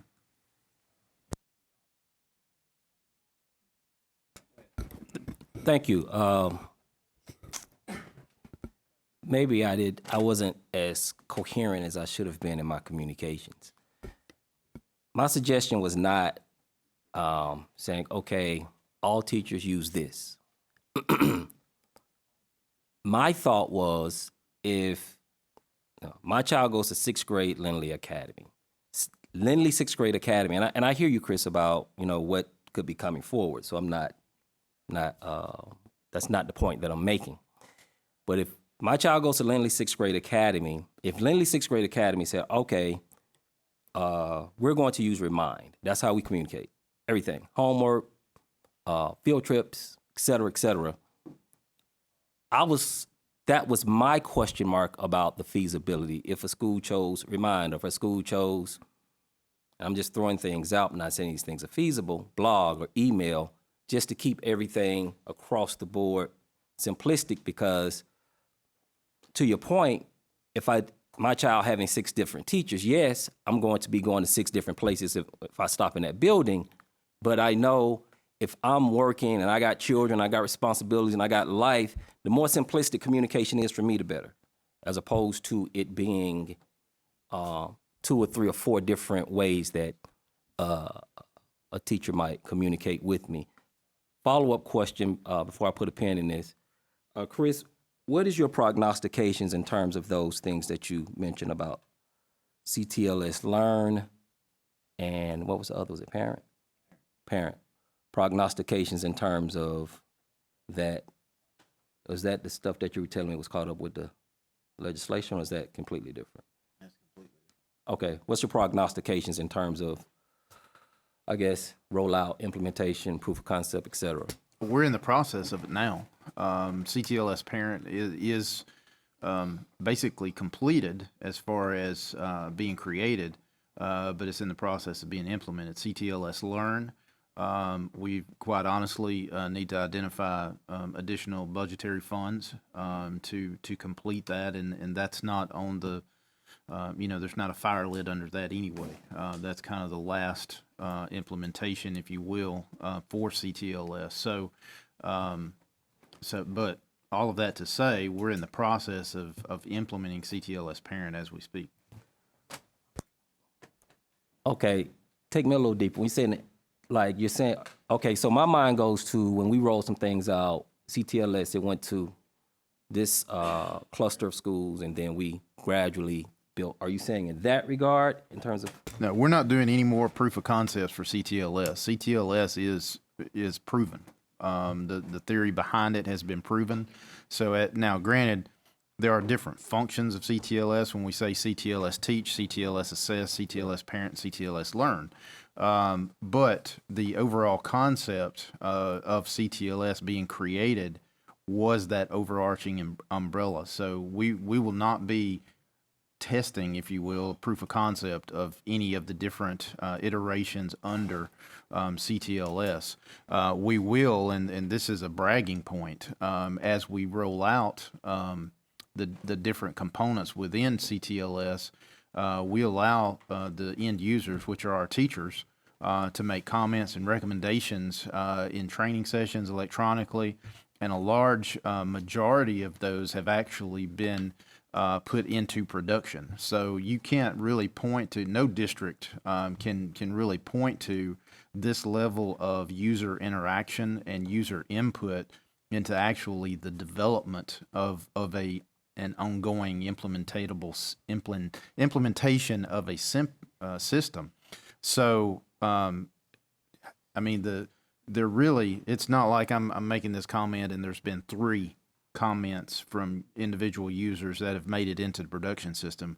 There have literally been tens of hundreds of comments and recommendations and suggestions that make it into the production system. So again, that's one reason why we have such a high level of buy-in from our teachers into CTLS, because they've had a stake and an input into the creation of the system. So all of that to say, there will be no more proof of concepts for CTLS. It's actually being implemented. So when I say it's been implemented, the final touches have been put on CTLS Parent to make sure that, again, if you recall, the end goal of CTLS Parent is to have the analytics behind the data within the system for a parent to be able to log into CTLS Parent, see all of their students, see all of the interactions that we make available for them, whether it's RI, MI, or test scores and the likes, and then based on the analytics affiliated with that information, be able to have resources identified and recommended to parents to be able to utilize with their students at home. That piece of it is the creation of that is ongoing because the analytics behind that are very complicated. So this is not like we're just taking a spreadsheet and making it accessible to parents in a simplistic form. There's a lot of functionality. There is a lot of quite honestly, ingenuity from the vendors we're working with to the technology folks that we have in-house to the teaching and learning folks, and ultimately the teachers that are having input into this. Some of the comments from the teachers that stand out to me, one of which I vividly remember was, this is life-changing. And she put ... Truly, this is life-changing in that you are making these resources available for me. during the training, she made a comment about she's already working on utilizing those resources for her lessons the next week. So when you have people being trained and they're actually working on implementing what they're learning in the training session hands-on for the next week, for students to be able to benefit from that learning experience, that's just truly what it's all about. So I know that was a long answer, but CTLS Parent is being implemented. We're rolling that out to schools as we speak, but also at the same time, still working on the analytics behind having those resource recommendations to parents being along with that, because we want to make the data available to parents as soon as possible. And so therefore, we're not going to wait until the analytics engine is complete to be able to make those recommendations of resources. The resources are there. And we're going to be making those accessible to parents at home as well as students. But again, we're still working through the creation of that analytics engine on the back end. No, it's very insightful. So with one-stop shop, I could pay my child's lunch on there. CTLS Parent. Could I pay my child's lunch? Eventually, yes, but right now there is a separate system for that Food and Nutrition has, obviously through technology. We've made it accessible through the portal. But ultimately, CTLS will be the landing pad, if you will, for parents for everything. So ultimately, yes. Today, no. Okay. Mr. Banks, you had a comment? Thank you, Mr. Chairman. I'm again needing some clarification on communications. From my experience, most of the schools in my post and the ones I do look up, most teachers have an email, and a lot of them have a blog. Who makes that decision of what's going to be available per school? Is it the school itself, or is it just up to the individual teacher? All of the above. So the email is provided by the district. There is no choice in that. You know, we don't post Gmail addresses and personal email addresses, that kind of thing. So every teacher's email is teacher name at cobbk12.org. Past that is truly up to the school, meaning principal, as well as individual teacher, because again, those communication methodologies and actually the communication in and of itself is not required, if you will. So teachers are utilizing blogs that they feel comfortable with, they like, it's personal preference. You know, the applications like Remind are really not a communication. It's not a two-way communication. Remind is just a tool that teachers can use to say, don't forget you know, you're not going to advertise pop quiz, but don't forget, you know, chapter quiz next Tuesday, you know, over chapter, you know, 1 through 3. And that comes up on the parent, you know, through the app, and for the student on cell phone or device. So that's up to the individual teacher. And also up to the school to utilize whatever most fits their parents and their community, because that could be different. Okay, let's say that a teacher has a blog. Can anyone access that blog and comment on that blog? Well, I'm not going to get down into the weeds, but as far as blogs go, teachers create those to mainly communicate with parents and students on what's going on in the classroom. Right. You know, reminders and information of what happened during the class, that kind of thing. It's not a, is it one way you or know, two way? it's not, we're not talking about forums, you know, to where it's just a open, you know, Wild West firing range for anybody to come in and comment on, you know, on a teacher or on a student or that kind of thing.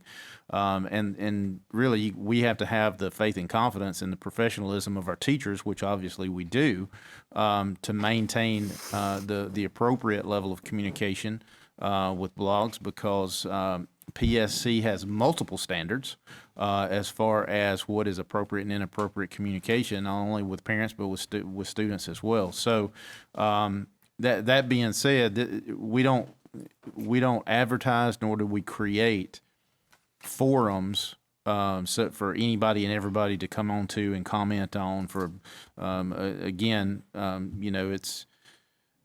it's mainly for the teacher to be able to communicate openly with the class and not two-way.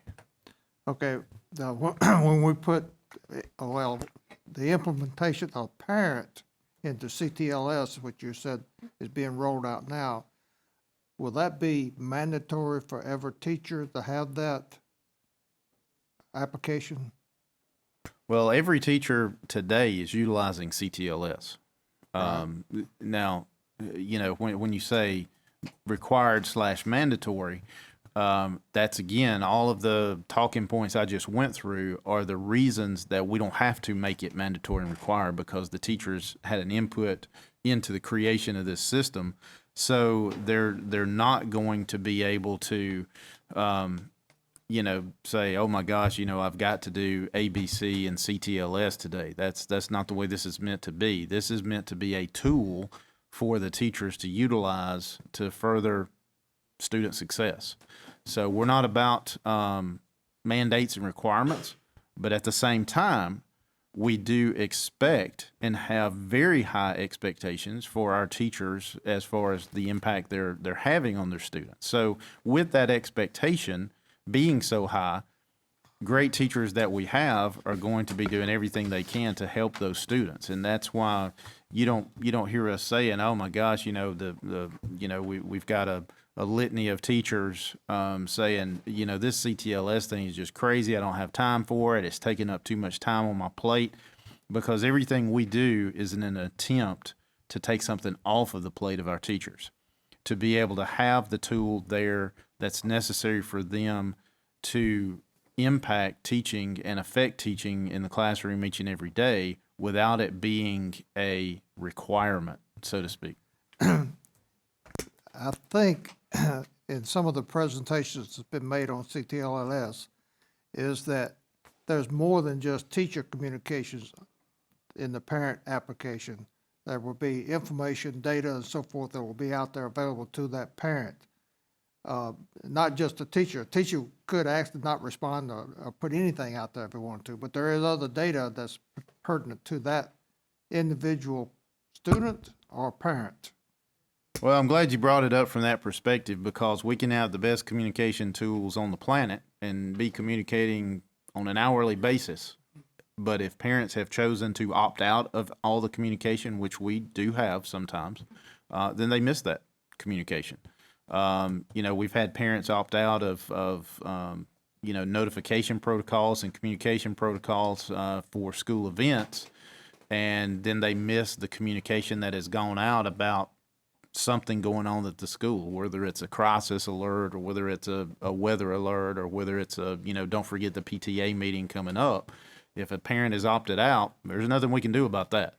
We've communicated on our end, and there is some accountability on the parents' end to make sure that they are signed up to receive said communications and those kind of things. Now, CTLS parent, everything that I talked about a while ago is not really communication, if you will, like teachers sending something through CTLS parent to parents about a quiz coming up. That's not what we're talking about. We're talking about an analytics engine that is allowing a parent to log in and then be able to see data that is based on their student, and then all of a sudden, here are some resources that we're making available to you that have been recommended to you because of the data points for your student. So in a communication world, yes, we are vitally ramping up the communication with parents, but it's not just a one-way street kind of thing. You're kind of talking about data communication, because all the data that's being being put out there will be accessible by the parents. And one last question: Will the parent have to be assigned a login name, and if they've got multiple children in different maybe different schools, different classes, or different grades, they'll have an individual login in order to see that student's No, information? they will have an individual login that will be accessible, and all of their students will be accessible with that login. Okay. All right. Thank you, Mr. Chairman. So at the dinner table, mom or dad can say, two of you are green and one of you is yellow. I want to know why. Kind of. Yes. Mr. Scamhorn. Thank you, Mr. Chair. Am I the green or the yellow? No, that was. And if I might, Mr. Superintendent, solicit Ms. Hill and Dr. Daniels' help if needed, or chime in. What I'm listening to, Mr. Superintendent, is communication is also scope and severity or seriousness of what we're trying to communicate. In other words, teachers could start communicating a serious thing with one student or grades, whatever, and that parent not have email, or that parent, not have access to the internet. And a quick example, 3 times in my 14 years as an educator, I was asked by my principal to take a student home. They missed the bus or something. One of them, I took this gentleman's daughter home. They lived in a camping place in a Dodge Ram van. Didn't have anything. So another one, they lived with 2 other families. They didn't have anything. So some parents may want to have all the assets, and they just don't have it. The other thing is, and this is where I may need some help, we have multiple layers of communication. I know we did a phone blast, I think that's what it was called, where, okay, it's information, everybody needs to hear it, and if the student doesn't get home and clear it off the phone message before mom or dad hears it, then we have letters that have to go home, depending on the severity. Of course, emails, texts, a phone call, blogs. As I recall, again, you may want to help me, at any given day, probably 20% of our teachers didn't have their blogs up to date. Excuse me. So I'm not sure how we can get to a simplistic platform. Any comment? Well, I'll come back to, again, communication is a two-way street. We've had electronic grade book, which displays the students' grades and attendance information. And granted, this information, this data point I'm sharing is about a year old. But at that point in time, we were looking at the utilization percentage, and less than 50% of our parents were accessing the electronic grade book and attendance information. So it became very obvious that, number one, it's a two-way street, but number two, we needed to do something more than just make information accessible that was past tense, if you will. So attendance information, as you mentioned, there are protocols in place that the school notifies parents proactively. Again, if the parent is signed up for it and utilizing the electronic system, as soon as a student is marked absent, they can know immediately via electronic communication. That has been the case for literally years.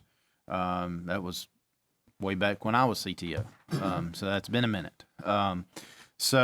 Again, I think getting back to CTLS and the bottom line, the bottom line is that we're creating a system that is not just a doodad, for lack of a better term. This is a functional system that is meant to provide meaningful data to parents, ultimately to students, most importantly to teachers, to allow them to affect change in the classroom each and every day. And our academic performance in this district shows, number one, we have the greatest teachers in the world, and number two, the input that we're receiving as we're rolling out and implementing CTLS as a system speaks to the teacher buy-in and what they are focused on that will improve the lives of our students while they're in their class. Mr. Scammon, did you have a follow-up? Yes, thank you, Mr. Chair. Since neither one of you corrected me, do you have anything to add? Did I say anything out of place? Okay, thank you. And then thank you, Mr. Superintendent. That's another line of communication as far as our attendance and grades. Isn't our grading system personal? What's the name of the grading system we're using now?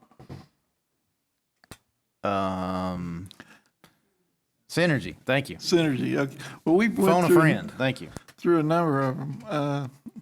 I go all the way back to Osiris, so, you know, a DOS-driven program, but or maybe that was schedule. I'm not sure. You know, you talk about things, taking things off of teachers and administrators' plates. We're doing a whole lot, and if we could, I mean, we're doing a whole lot to make sure that our customers, our parents, are being informed to the best of our ability. And so if they reach out and grab something, it's there for them. But anyway, thank you, Mr. Chair. Mr. Morgan? Mr. Superintendent, where are some places that we currently have CTLS parents? Where are some schools or that we are currently implemented?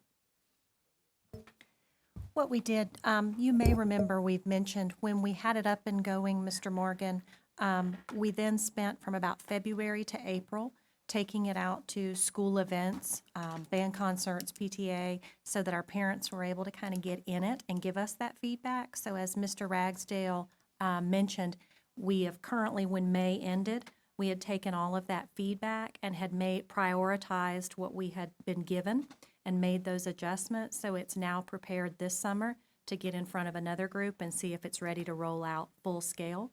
So it's not implemented in a particular school, as Mr. Ragsdale said. It's not necessarily a pilot or a phase, but as we have done most of the sections of CTLS, we get it up and going, we go put it in front of teachers, in front of parents, get feedback, and then when we're pretty confident that everything's functioning as it should and it is meeting the needs of the end user, then we roll it out full scale. Okay, so I would suspect if that's the case, when you see another group, we're talking about teachers and parents and those groups, I would suspect that this time next year, we will be ready to roll it out or closer or. No, I mean, as far as CTLS parent goes, like I said, we're in the process of rolling it out. And because it's CTLS parent, this is not something that's going to impact necessarily a teacher's day in the life of a teacher during the school year.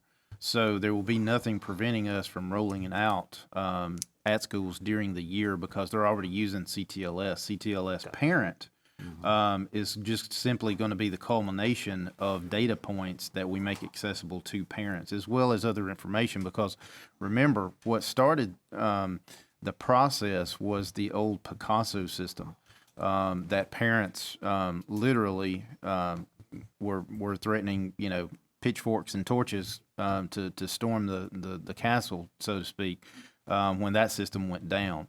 And that's because it was so highly utilized from the parent level. It gave the parents a lot of information as far as what was being taught in the classrooms by the teachers. And so that has been incorporated as we have started building the CTLS engine, if you will, to make sure that we do provide that level of detail and then some for teachers, which is what I reference, for parents, which is what I reference in the analytics engine that's going to be behind those recommended resources. Truly, and I know I've mentioned this before, but nobody in the country is doing anything close to this in a school district. We have school districts across the country that are actually coming here to see how we are doing this because this is something, when I first got into education back in the 90s and technology started taking off, Charlotte-Mecklenburg was the district when you thought about education and technology combined, that was the district you immediately thought of. we're very rapidly becoming the district that everybody thinks of when we're talking about a system of tools that can impact student learning in the classroom each and every day. And it's truly a litany. It runs the spectrum of what it entails, because as we've discussed many times before, something as simple as, but as expensive as, a textbook adoption, for example. We no longer do that the way that we've always done it. We acquire resources in a much different way, and we have actually required textbook companies and resource companies to come into our game that we've created. We're no longer just saying, okay, we're going to spend $7 million on a textbook adoption for science, K-12, and I'm probably low on that, as the case may be. And then we just get everything that the company wants to throw at us, the majority of which teachers never use, because it's free stuff that is exactly worth what you're paying for. And so teachers never used it, never utilized it. It was worthless from every data point that you could come up with. Now, we may go to a company and say, we like your physical science chapters 13 and 14, and that's what we're going to buy. We don't buy the entire spectrum of physical science book. And so then when we get that resource, it's meta-tagged, and I'm getting into the technology of it now. It's meta-tagged and then put into CTLS, which now we have over 500,000 objects in the Learning Object Repository, or the LORE. As we expand, that is going to become millions of learning objects in the repository. That is also what a lot of school districts are interested in coming to see. And the benefit is going to be ultimately being able to combine dollars. Okay, so, you take us and a Gwinnett, or a Palm Beach has been, Miami-Dade has been, Broward is coming, Wake. It's literally across the country. When you start taking large districts like us, and saying to a company, okay, here's what we want. Number one, the efficiencies of scale of dollars to resources of a group like this, of a purchasing consortium, if you will, that's flipping the tables to benefit us versus the bottom line revenue of a company. And I get it, a company's in the business to make money. That's why they exist. But at the same time, we don't need to be just throwing money away for things that we know are not going to be utilized, and are quite honestly not worth the free price tag that was on it to start with.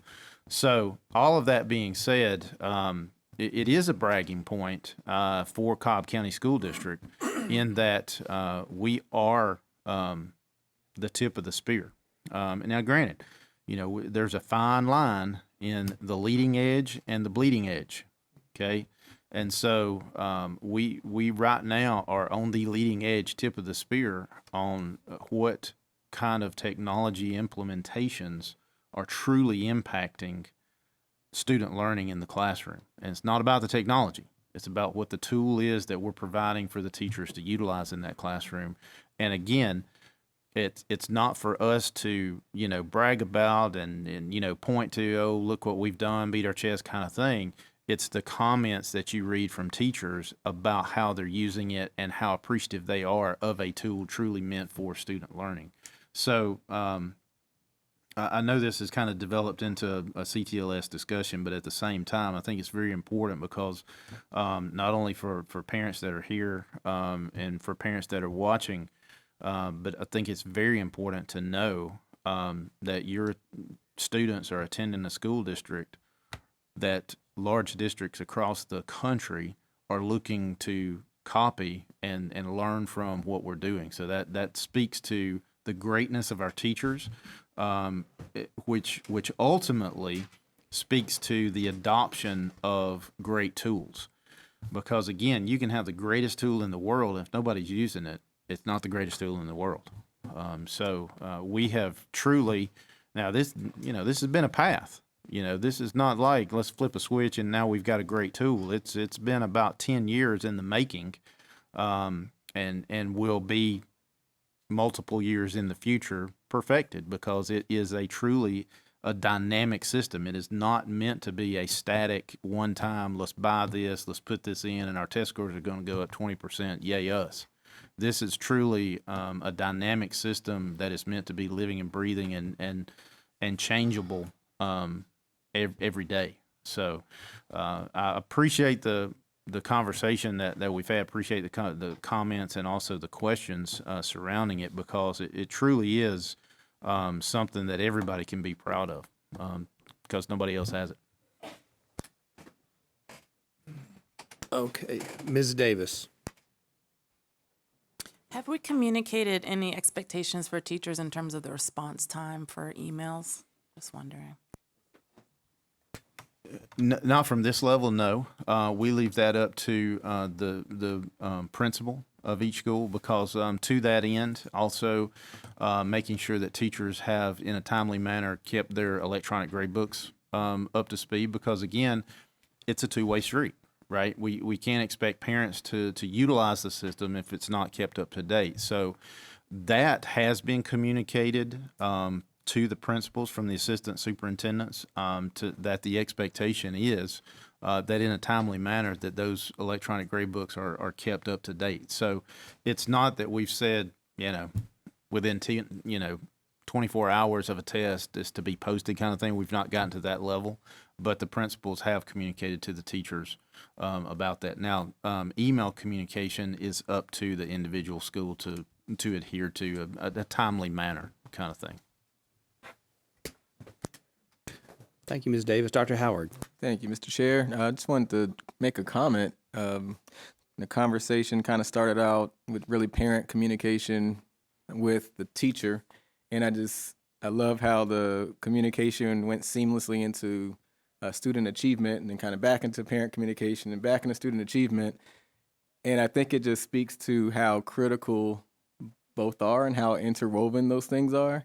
And so as we're talking about CTLS and CTLS parent and the teachers, and how we want to make sure that our teachers are utilizing this and the functionality of it, we can't separate them.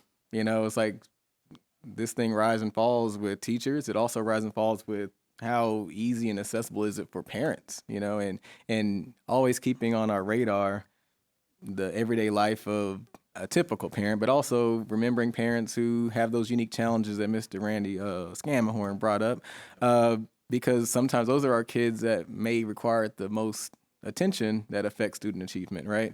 So as we're perfecting the system for what it is right now, I just love this conversation because it speaks to how we need to be flexible and use data to make our decisions, which is consistent with what we're all about.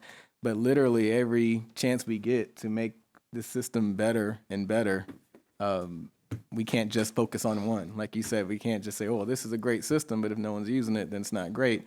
So that parent piece, and David Morgan, you're hitting it. I mean, I'm going to have 3 kids who are going to be like, I know that I'm going to have to use this system. I have 3 kids that are like first grade, and 1 coming in a couple of years, well, next year. I'm going to need CTLS parent to be great, because I need one platform to be able to kind of really get where I need to go. And because it's the same thing, almost every company is doing the same thing. Try to have a great platform for you to do everything you want to do. If it's a banking thing, you want to have one platform, one website with a bunch of different tabs and functionalities so you can get everything you need to do on that. And we're trying to do something that isn't being done everywhere else. And I'm confident that we have the personnel and the energy and the vision to do it. And I love the fact that folks will be not only copying us, but they can pay for it as well. Exactly. All right, anybody else? Okay, and one of the things that we mentioned at one time, I think it's over the last year, the majority of our websites, at least as part of the district, all adapt to smartphones. So yes, does CTLS do that too? Well, parts of it will.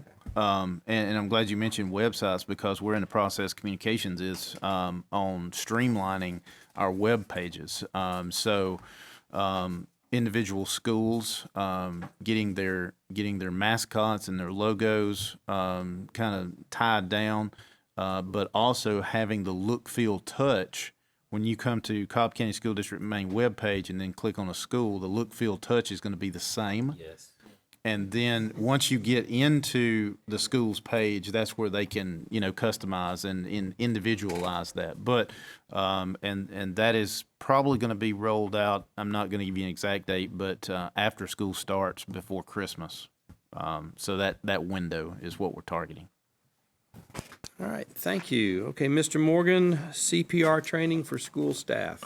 Yes, had one indirect encounter, and then I had a direct encounter with this very thing that I want to share. The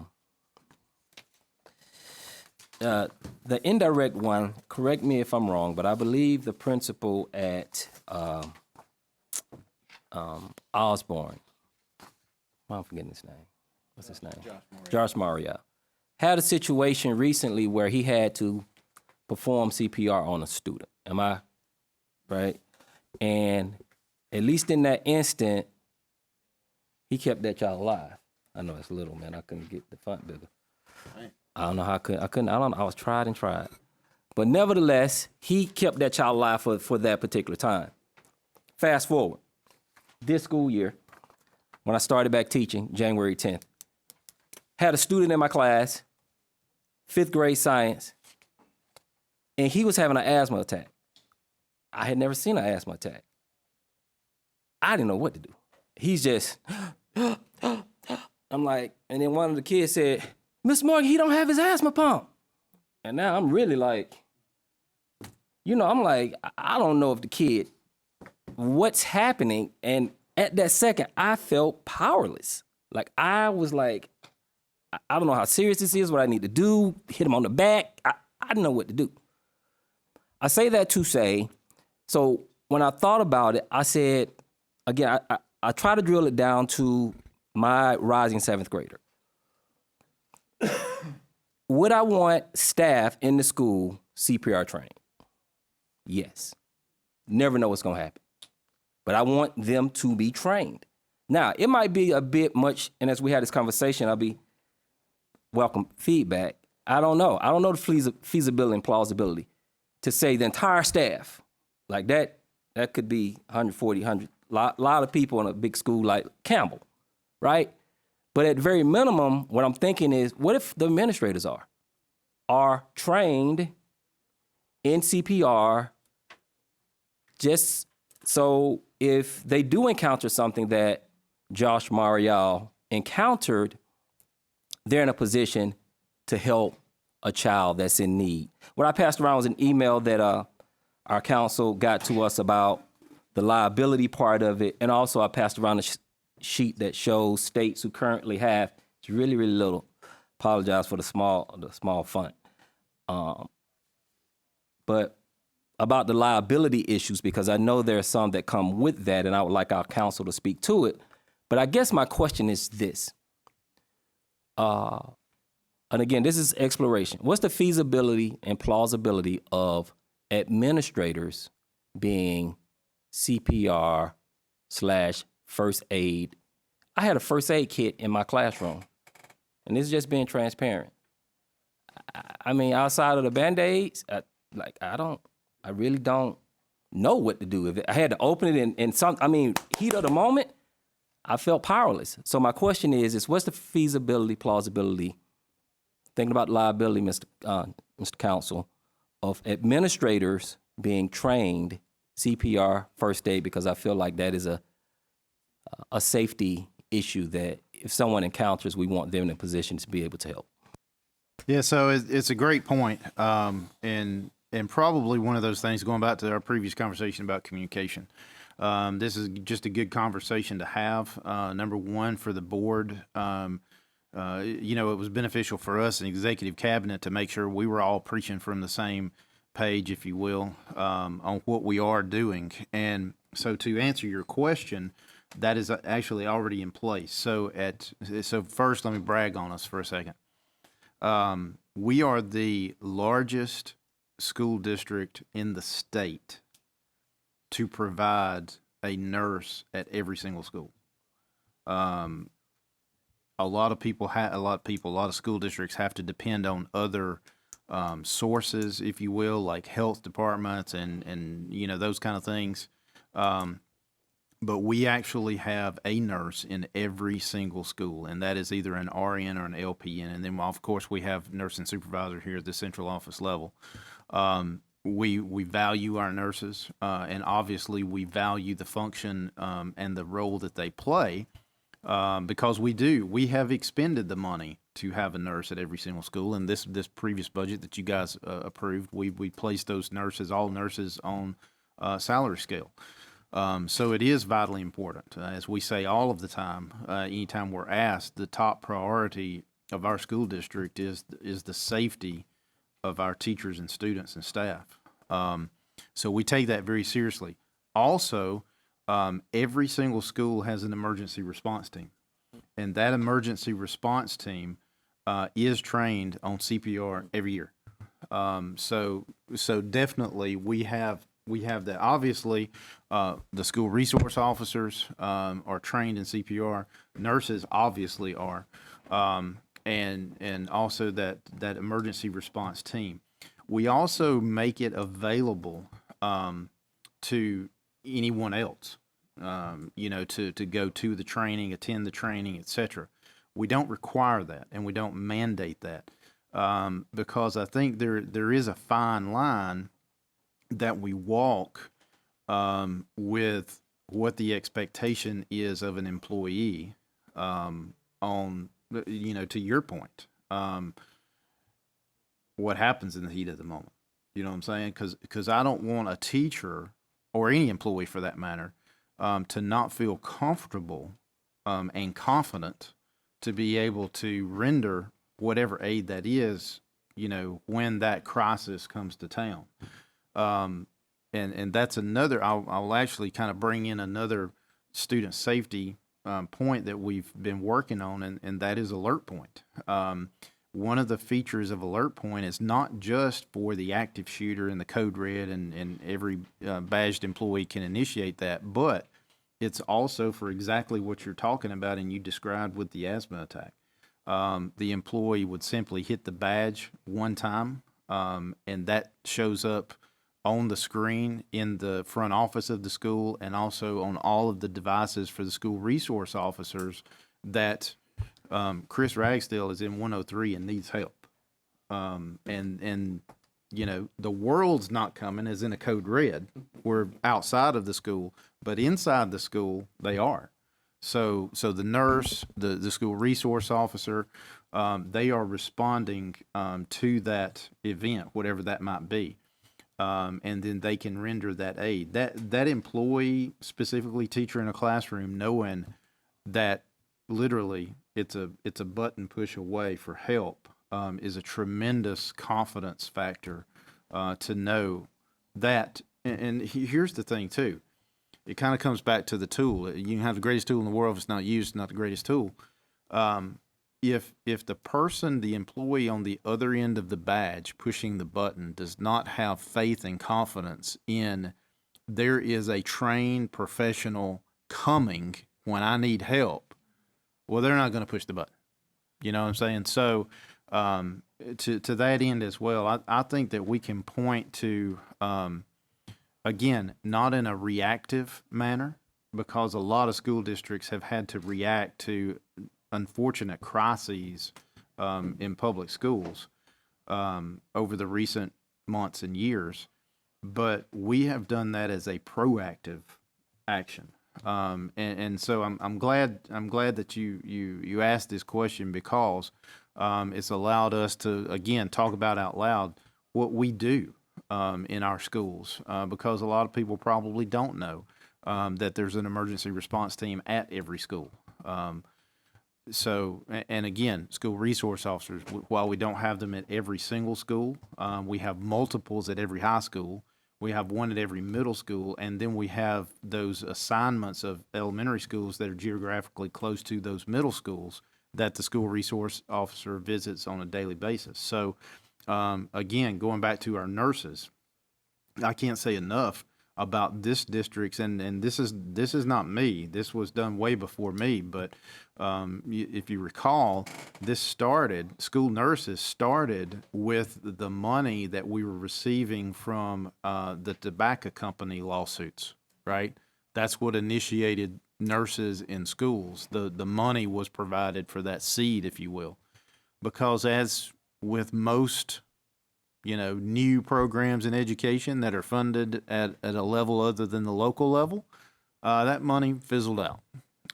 So the money dried up, and it certainly didn't provide enough money, as with everything in education, similar, to transportation, for example.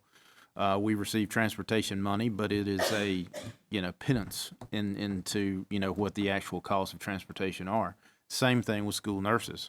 But this district made the conscious and deliberate effort to fund a school nurse at every single school. And again, I want to say we are the largest school district in the state with a nurse, a licensed nurse, whether it be RN or LPN, at every single school. And I think that is something that we can and should brag about, because again, it speaks to our top priority of student and staff safety. So appreciate the topic. Okay, Mr. Morgan. Couple follow-up questions, Mr. Superintendent. Forgive my ignorance. Who's on the emergency response team? Who's that consist of? Yeah, it varies. From the district level, well,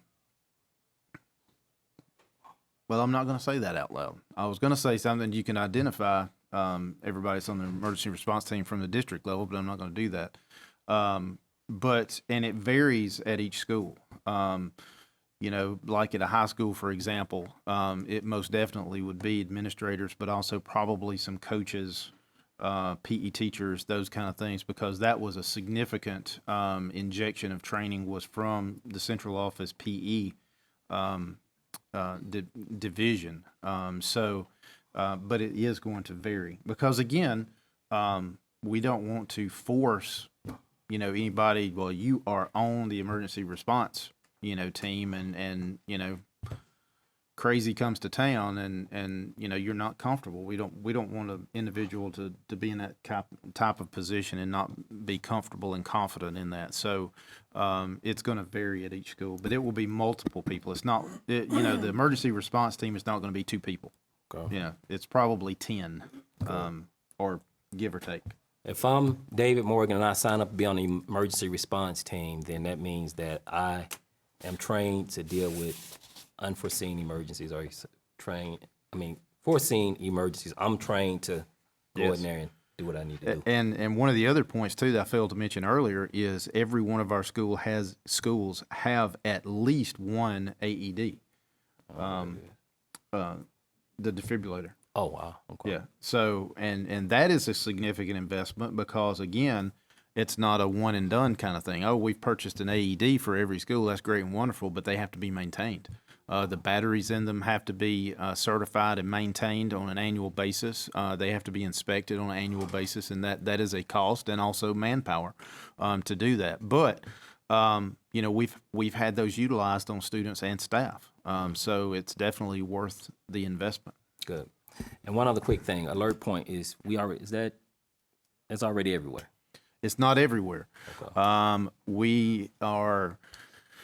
We're close to completing the high schools because I know we had some parents bring up that for either Pebblebrook or Osborne, and because they're under major construction, that's the delay there. But that will be implemented in every school eventually. And again, I'm not going to talk to the timeline of who has it and who doesn't. But it will be in every single school. And the benefit there, another benefit, is that once it's implemented district-wide, a badged employee can be at any location, hit that button, and you're going to show up where you are in the school district, which is just awesome. I mean, when you think about that, because it's many times as we have, different training sessions and those kind of things, or we have teachers that go to multiple locations, or central office employees going to multiple locations. that's a tremendous benefit to know that you can, hit that badge and you're going to be identified where you are and help will be coming. Mr. Scamahorn. Thank you, Mr. Chair. I just wanted to emphasize our school nurses. They're not just sitting there waiting on an emergency. They're doing prescriptions. They're administering prescriptions. They're taking care of our walk-ins where they come to school feeling ill. They may be the ones doing the defibrillators. And training, and monitoring, lunch hour also as far as who might choke on something. So they've got their plates full. I think some of them work 4 hours a day, or are they all full time? 7 hours. They're all full time. So Yeah, they're .88. They're all .88. okay, so they're all full time. So yes. Yeah. So obviously, then they have a full time job. So I just want to make sure they're not just sitting there on waiting on an emergency. Thank you, Mr. Chair. Hey, thank you, Mr. Scamahorn. Dr. Howard.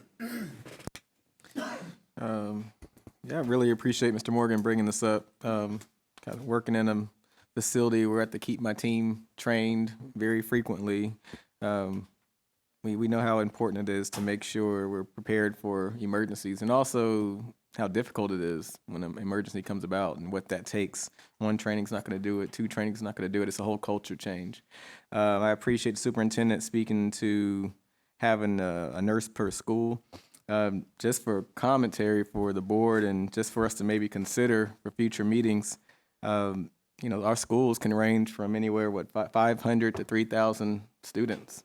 And one nurse per school, that means something different depending on what the school is. It also means something different based on the medical needs of the children at a particular school. Some schools have a much higher special needs population, a much higher asthma issues and different things, allergies to food allergies. It might be good just in this conversation about safety and being proactive just to kind of see is there an ideal ratio that we want to strive toward. Maybe it's not workable now, but down the road for future budgets, maybe we can think about a ideal ratio that we want to try to work toward. And if you can speak to that. Yeah, I don't want to interrupt you, but I'm afraid I'll forget if I don't say it now. So there are also special needs nurses. That's a whole separate category. When we say nurses, I'm just referring to the general LPN, RN, LPN, that is at every school. There are a different group of nurses that are just for special needs students. And that is, to your point, dependent upon what student populations you have, because obviously we have different services at each school, and what those services are will sometimes depict and determine what special needs nurses are there as well. Yeah. And I'm glad we're looking at that, because that gets into equity versus equality. It's good to have a nurse at each school that's equal, but the needs for each school is different. So then that's the equity conversation. And it sounds like we're addressing that with our special needs category, but still just volume of people, I think it's just good just to look at it as we're kind of having that. Our job is to kind of have that vision for where we're going and be the best place to teach, lead, and learn. I really want us to take a look at that and just, what you're saying is spot on, both of you. Safety is number one. And anytime we have any type of tragedy in this county, I know it breaks the hearts of everybody in this room and everybody listening. So, and let's just figure out what might work best. And when we talk again about it, maybe we can talk about how we can there may be some room. Maybe it's not, maybe it's just 1 or 2 roving nurses that can kind of help fill in the gap, because there are just some days, from my feedback that I'm hearing, there's some days where it can be very taxing. So I think it's just good for consideration. Thank you, Dr. Howard. Mr. Wheeler. Thank you, Mr. Chair. I guess I'm going to jump in on Mr. Morgan and Mr. Howard and Mr. Ragsdale. I used to do the school safety plan at McEachern, and the book is about, I'm exaggerating, about this thick. There's things that are covered in there. If this happens, if that happens, if this happens, and it lists all the things that is done. It's quite extensive, and it covers a lot of different events. And I remember one time when a teacher came in to see me, and I've got all this stuff, doing all this, putting it together, and she's amazed at how much this is. And it's like, why do you have to do this? All these things. And it reminded me of when I was a first-year teacher in Paulding County. There was an airplane crashed, like right outside the door. And thank God it was about 20 or 30 minutes after school got out and the buses were gone. But the next day, this was back in 1977, I believe, we had school the next day. They're landing helicopters out there and all these investigators. Nobody had ever seen anything like this before. And the emergency responders from Cobb and Paulding did a tremendous job of responding. But like, I'm sure that Cobb County, somebody back in the day, to put this book together, what do you do if a gas line breaks? Or what happens if you have to evacuate the school? It's all in there, and it's quite a time. And there's, like you say, there's a lot of different people that are listed for different responsibilities, and you have to train them all and all that. It's quite a thing, but it's done every year and done well. All right. Well, thank you for that discussion. We're ready for the superintendent's report. Mr. Ragsdale. Yes, sir, Mr. Chair, members of the board. I'm going to ask Mr. Brad Johnson to come and introduce the auditor to bring the SPLOST performance audit, as we do each year. Good afternoon, Board, Mr. Chair, Mr. Vice Chair, members of the Board, Mr. Superintendent. Each year, the district engages in an array of independent financial auditors to assess the financial condition of the district. It's important for Cobb citizens to know that taxpayer funds are professionally handled. It's important that an independent party performs this function. This is the time of the year where the district's SPLOST program, which is the Special Purpose Local Option Sales Tax Program, is reviewed from a performance standpoint, and we have auditors here today to present their audit opinion of SPLOST operations and financial controls for the SPLOST 4 program as of the fiscal year ending December 31st, 2018. The primary objective of a performance audit of educational sales tax expenditures is to determine that sales tax dollars are being dispersed efficiently and economically so that the school district is receiving the funds, is obtaining the maximum benefit from the tax dollars collected. This is achieved through the design and execution of a series of audit procedures which our external auditor has completed. Now, this audit is different from a regular financial audit, where the ultimate purpose for an independent professional auditor is to examine the district's accounting record, and they deliver an opinion as to whether the financial statements are fairly presented in accordance with the general accepted accounting principles. Interestingly to note that in addition to the performance audit we have for you today, our SPLOST program is also included as part of the regular annual district financial audit that we present to the board in January. So each year, so basically the SPLOST program gets audited twice annually each year, but from different perspectives. The performance audit that we have here today has several objectives. One is to determine if construction projects and equipment purchases were executed in accordance with the SPLOST 4 resolution.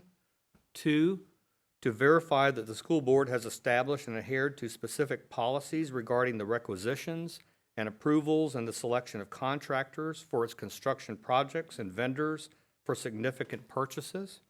Three, to verify that management is monitoring the progress of construction progress through routine status checks on site. Four, to verify there is effective communication to the Board of Education on the status of SPLOST 4 projects.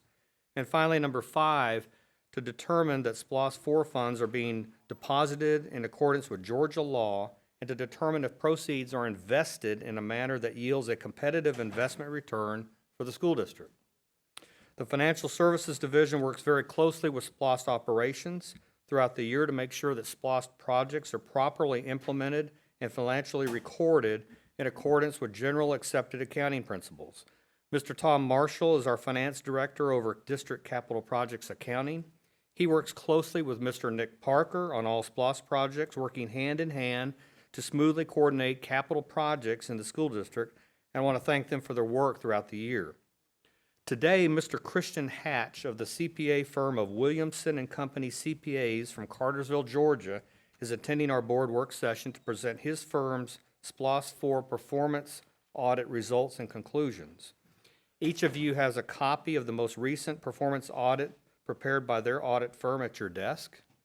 After having examined the document myself, Mr. Chair, I trust the board will be pleased with the audit and its results, but because this is an independent audit, as which all audits are, I'll keep my remarks summarized and instead let Mr. Hatch present the audit and his findings. So with that introduction, Mr. Chair, I'd like to request that Mr. Hatch approach the podium to make his presentation to the board.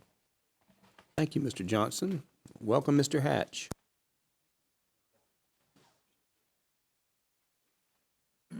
Thank you all. On behalf of Williamson and Company CPAs, I'd like to thank the Cobb County School Board and members of management for engaging us to conduct the performance audit of the SPLOST 4 program for the year ended December 31st, 2018. Our audit was performed in accordance with performance audit standards set forth by the American Institute of Certified Public Accountants. As Brad said, the objective of our audit was to determine to the maximum extent possible that the school district is using the tax dollars collected from the SPLOST 4 program efficiently and economically in order to maximize the benefit from those tax proceeds. As a result of our performance audit, we have concluded that for the 12 months ended December 31st, 2018, the SPLOST 4 program of the Cobb County School District operated within the guidelines set forth by the state of Georgia and the local resolution passed by the voters and approved by the school board. The procedures we performed to obtain our opinion involved updating our understanding of the school district's policies, procedures, and internal controls as they relate to the SPLOST 4 program, then performing test work on various aspects of the program, such as disbursements, procurements, and cash management. We examined a sample of SPLOST 4 expenditures during the year to determine the transactions were recorded in the correct period, for the correct amount, and most importantly, allowable under the approved SPLOST 4 resolution. Throughout the course of our audit, we found no instances of unallowed or improperly recorded expenditures for the audit period as they relate to the district's SPLOST 4 program. We also examined bid packages, project progress reports, bank statements, and minutes of meetings of both the school board and the Facilities and Technology Oversight Committee to achieve our objectives and obtain our assurance on the SPLOST 4 program. SPLOST 4 collections for the audit period were $140.9 million. Expenditures for the audit period were $110 million. Collections for the program ended on December 31st, 2018. In summary, it is our opinion that the Cobb County School District is following effective policies and procedures to ensure that the SPLOST 4 dollars collected are being held and expended appropriately within the guidelines set forth by the state, and the expenditures are allowable under the voter-approved and board-authorized resolution. That concludes my presentation of the performance audit of the Cobb County School District's SPLOST 4 program for 2018. If there are any questions, I can try to address those now or anytime after today's meeting. Thank you for your presentation. Does anybody have, all right, Dr. Howard. Thank you, Mr. Hatch. I really appreciate the presentation. Just reading through it makes a lot of sense. Just a couple of background questions. How long have you all been doing these audits for the district? We started on the way the school district does. They do each resolution. They bid out the entire duration of that. So this is the 5th year, I believe. Okay. Is it the 6th year? And just started in 14, I believe. Okay. And just curious on other school districts similar in size and scope that you've had to audit or similar projects? Yes, we currently audit the Cherokee County School District. Okay. We do their financial statement audit and their SPLOST audit. And do you work with other school districts outside of Georgia as well? No, sir. Just currently we just work with Cherokee right now. Okay. We have worked with Bartow as well. Okay. I guess my other questions are about some of the numbers on here, but I don't know if he'll be the one to answer that one. So, Right, so, yeah, so I'll see, yeah, right, yeah. Mr. Johnson might want to help answer questions. Just really quickly, I just want to, on our numbers, I know for our original budget, we kind of did a big switch when it came to new and replacement facilities versus the budget for infrastructure, individual school needs. And then on the revised budget, there is a pretty big jump, about $100 million from one category to the other. Just wanted to kind of speak on that and kind of see, was that anything strange or different? I mean, such a really big number jump. And I know we have reasons for it, but wanted to see from an accounting point of view, is that concerning at all? When you see such a big jump and change when it comes to budgets? I do. I mean, this is a big SPLOST resolution anyway from the dollar value. Right. So typically within the course of a 6-year SPLOST, you will see pretty big revisions between line items just because of the duration of the program itself and changes that may come about during that time. So that from an audit perspective, it's not that unusual to see pretty big swings on those budgets, on project-linked budgets. Okay. And just to remind me, I know January I started on the board, so of course, I would love to get a reminder and a refresher on that change from maybe Mr. Johnson or Mr. Adams can speak to that. I just want to get someone to speak to that original budget, revised budget. We had on expenditures, this is page 4, 175 million. Then on the revised budget, it was 272 million. And then on the infrastructure and individual school needs line item, it went from 178 to 50 million. Just for refresher, just for clarity, as a new board member, if we can speak to that big shift in revisement so we can just all be on the same page. I'm sure I'll have questions from the public, and I just want to make sure I can answer those. I'll start. The one I will start with is the infrastructure, individual school needs. Infrastructure are some of those projects that will be in every single SPLOST. Mm-hmm. You may remember that we have talked openly in public about, while basically $750 million is what the SPLOST is projected to bring in. But we have identified over $2 billion of needs. So infrastructure is one of those categories where you're going to have projects in there that may be deleted because of construction projects. So, for example, if you have an HVAC replacement at King Springs Elementary School, well, that's going to be deleted because King Springs Elementary School is being rebuilt. This average citizen may say, well, why'd you put it in there if it's going to be rebuilt? Well, it's a time kind of thing, just like with new roofs, those types of things.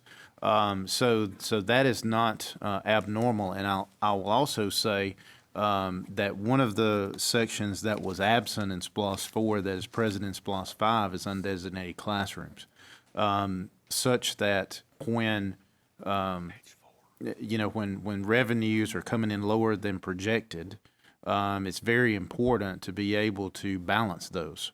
Unfortunately, some of those infrastructure type projects that can be delayed, such as HVAC is still running, but it is in that window of replacement based on time. Now, we don't do that for roofs for obvious reasons, because that's obvious. So that's one that I can speak to. Now, on new and replacement facilities, the biggest impactor in that is inflation, because as you know, when we put together a SPLOST project list, we're doing that sometimes 5 to 6 to 7 years before that project's going to be implemented. And with SPLOST 4, what we saw was obviously SunTrust Park coming, right? That we didn't know when we were putting together SPLOST 4. So what happened was construction costs went through the ceiling because everybody was busy with SunTrust Park and the economy turning around as well. So inflation is probably, and we even we put an inflationary factor in the budget projections, but it's just hard to put your finger on that pulse when, again, it's 5 to 6 years out before that project gets underway. So that's kind of the two biggest influencers in both of those categories. Yeah. Appreciate that. Only other question I have from an independent point of view, when you look at, because I know, and thank you, Mr. Johnson, for just having meetings to kind of help me understand the budget in general.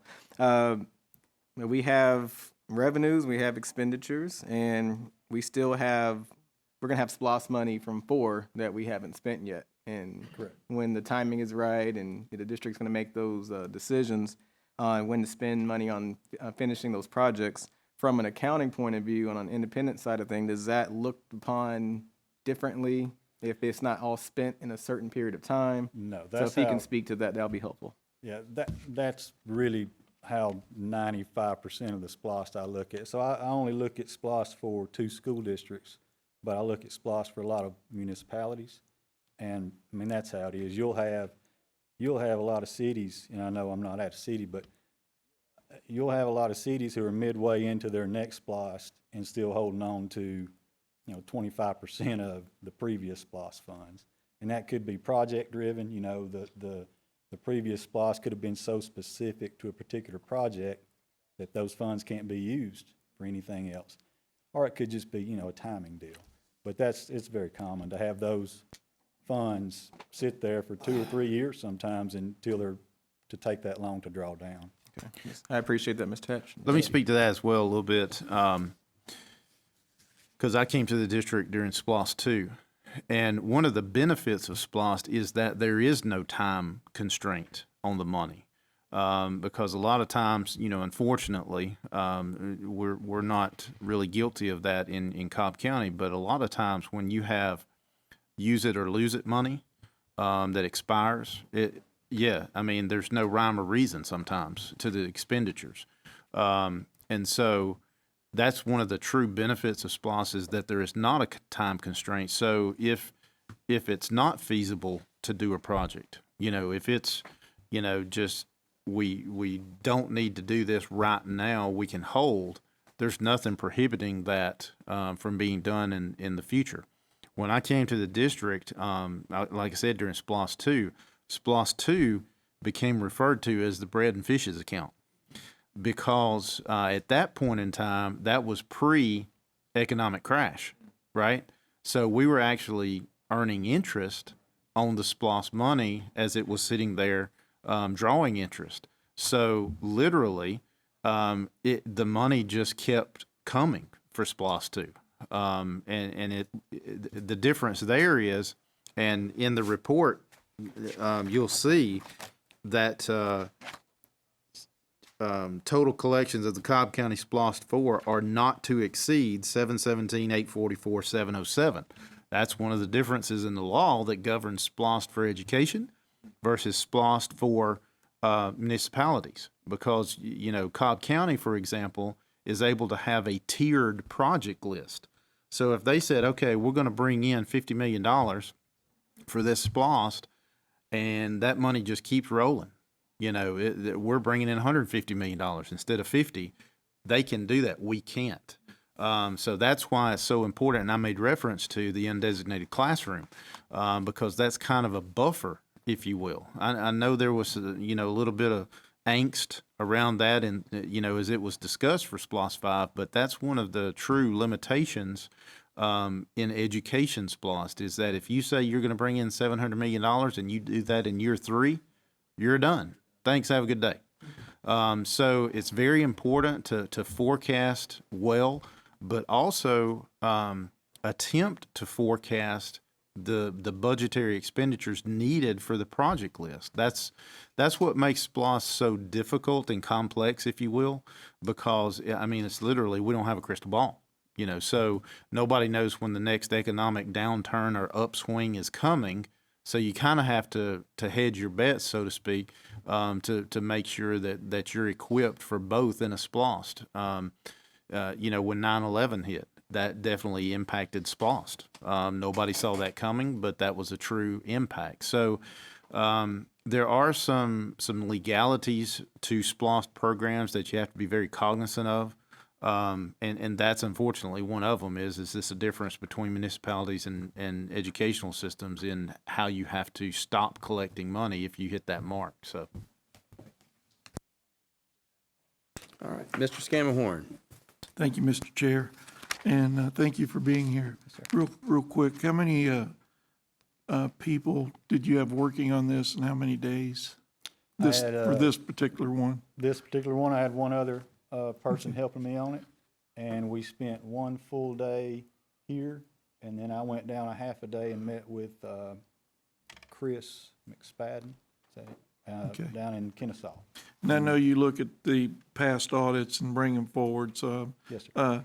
But is this for lack of a better, is this more of an executive summary? Is there a more detailed? No, this is basically what, you don't have good, hard guideline standards for what a performance audit report is supposed to look like. There is no requirement. So you try to model it based on the objectives that you're trying to reach and just summarize it the best you can. There isn't any way to grade it against that and then get feedback on, you know, how to standardize it. So you just try to give it the best executive summary that you can. But Well, I would assume that the parameters you look into is if they're being utilized or added up, if you will, appropriately, you don't have to dig deeper. I mean, that's the way most, I'll call it inspections and audits, it's sort of an inspection. You mean as far as the substantive work that we're Yes. doing? Yes, sir. So we start, first we built a pretty big file from, you know, when we first got it on procedures, internal controls, personnel and such. And then from the test work, we pull a sample, and then if that sample grades out as it should, which it did, then we don't pull anymore. We get to a good coverage, and you'll see in here, we tested about 32.5 million, which covered about 30% of the total expenditures for the year. Okay. We'll take that sample. If we don't have any anomalies or any variances, then we rely on that sample against the whole 100% of the expenditure. There you go. That's what I want to make sure. Yes, sir. Folks understand, people understand that it's not just a check. No. Whatever. No. So. And even then, and even, you know, with technology today, I mean, we spent, you know, just a day, 2 people a day on site here, me a half a day, but there's a lot of communication that goes on, you know, where we're not on site that adds to that. Okay. Yes, sir. And then I'd also like to thank you for mentioning the F&T committee. Oh, yes.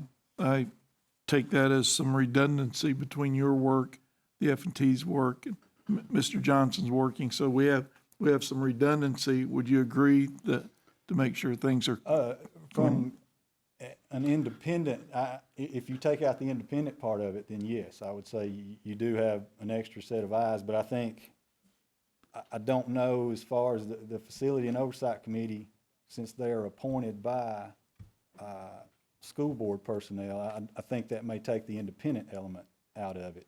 You know, it still achieves, I think, what you want to achieve, but I don't think you could use the term independent. Okay. Thank you. Thank you again for the good work. Thank you, Mr. Chair. Thank you, Mr. Scammahorn. Mr. Banks. Thank you, Mr. Chairman. I'd like to take a few minutes to examine some of the numbers. The SPLOST revenue, the total revenue is $644 million. Is that complete? That is complete. That's through the, So there's no more money coming in from SPLOST? other than the interest that's going to be earned on accumulated funds and any other state funds that may be committed to it. Okay. But as far as collections go. All right. There's the difference, well, let me ask you this. In SPLOST 4, the car tax changed to a car fee, which we estimated at one time about $12 million a year, which over a 5-year period, that's $60 million. Where is that difference shown in these numbers? I would have to sit down with that and really dig in. I'm not real sure I'm following. Let me try to help. So that's just going to be in the revenue. There's not a line item that's going to show a difference because the money came in differently, right? So instead of it being sales tax, But it did come into SPOS though. I know, that's what I'm saying. So there's Right. not a line item in SPOS that's going to show the impact, so to speak, of the car tag change from the birthday car tag tax to being in the purchase of a vehicle. Because again, remember that money, that revenue changed destinations. Instead of SPOS, it's now general fund. Okay, but we authorized for SPOS 4, $717 million. As a result of the car fee, that should have shrunk by 60 million, approximately 60 million. Give or take. So my question comes back to where is it shown? Well, it's seven instead of 717, it's 642. So that diminished revenue is shown in the diminish from 717 to 642. Now there's not a line item saying, okay, 60 million of that is reflected by the change in the car tag methodology, because again, we got capital outlay that's re-injected into SPLOST during that SPLOST period.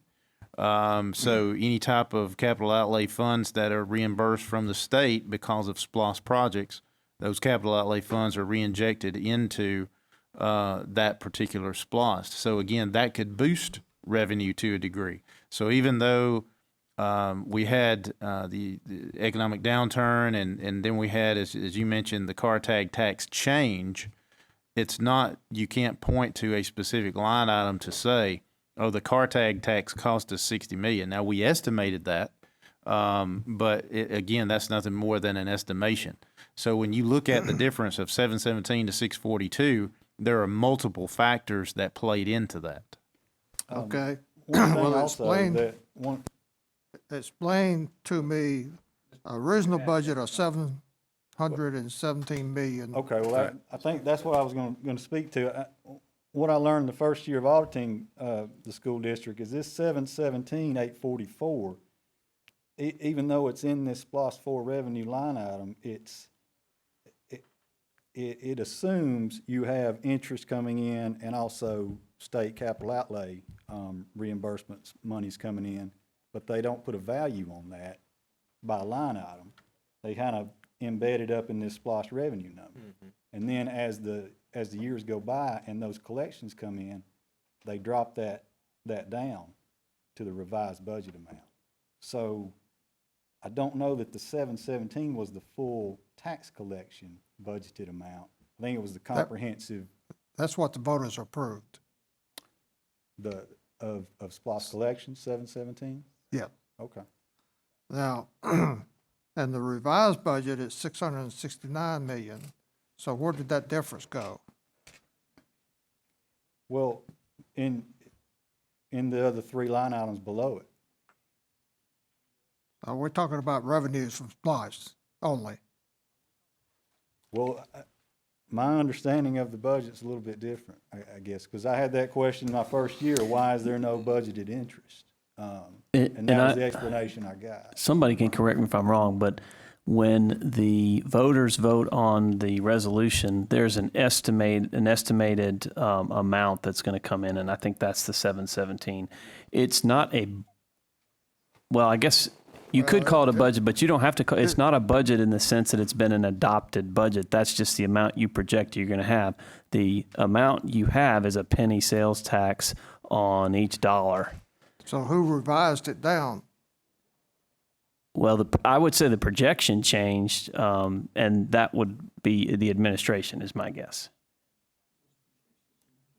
The board didn't do it. So how did it get down? How did it go down? it went down because the money didn't come in. I mean, I don't know how to make it any more. But this is a budget. This is the revised budget, the original budget, and then we come up with total revenues of $664 million. So we're Exactly. still coming down. That's right. So All the things you just mentioned.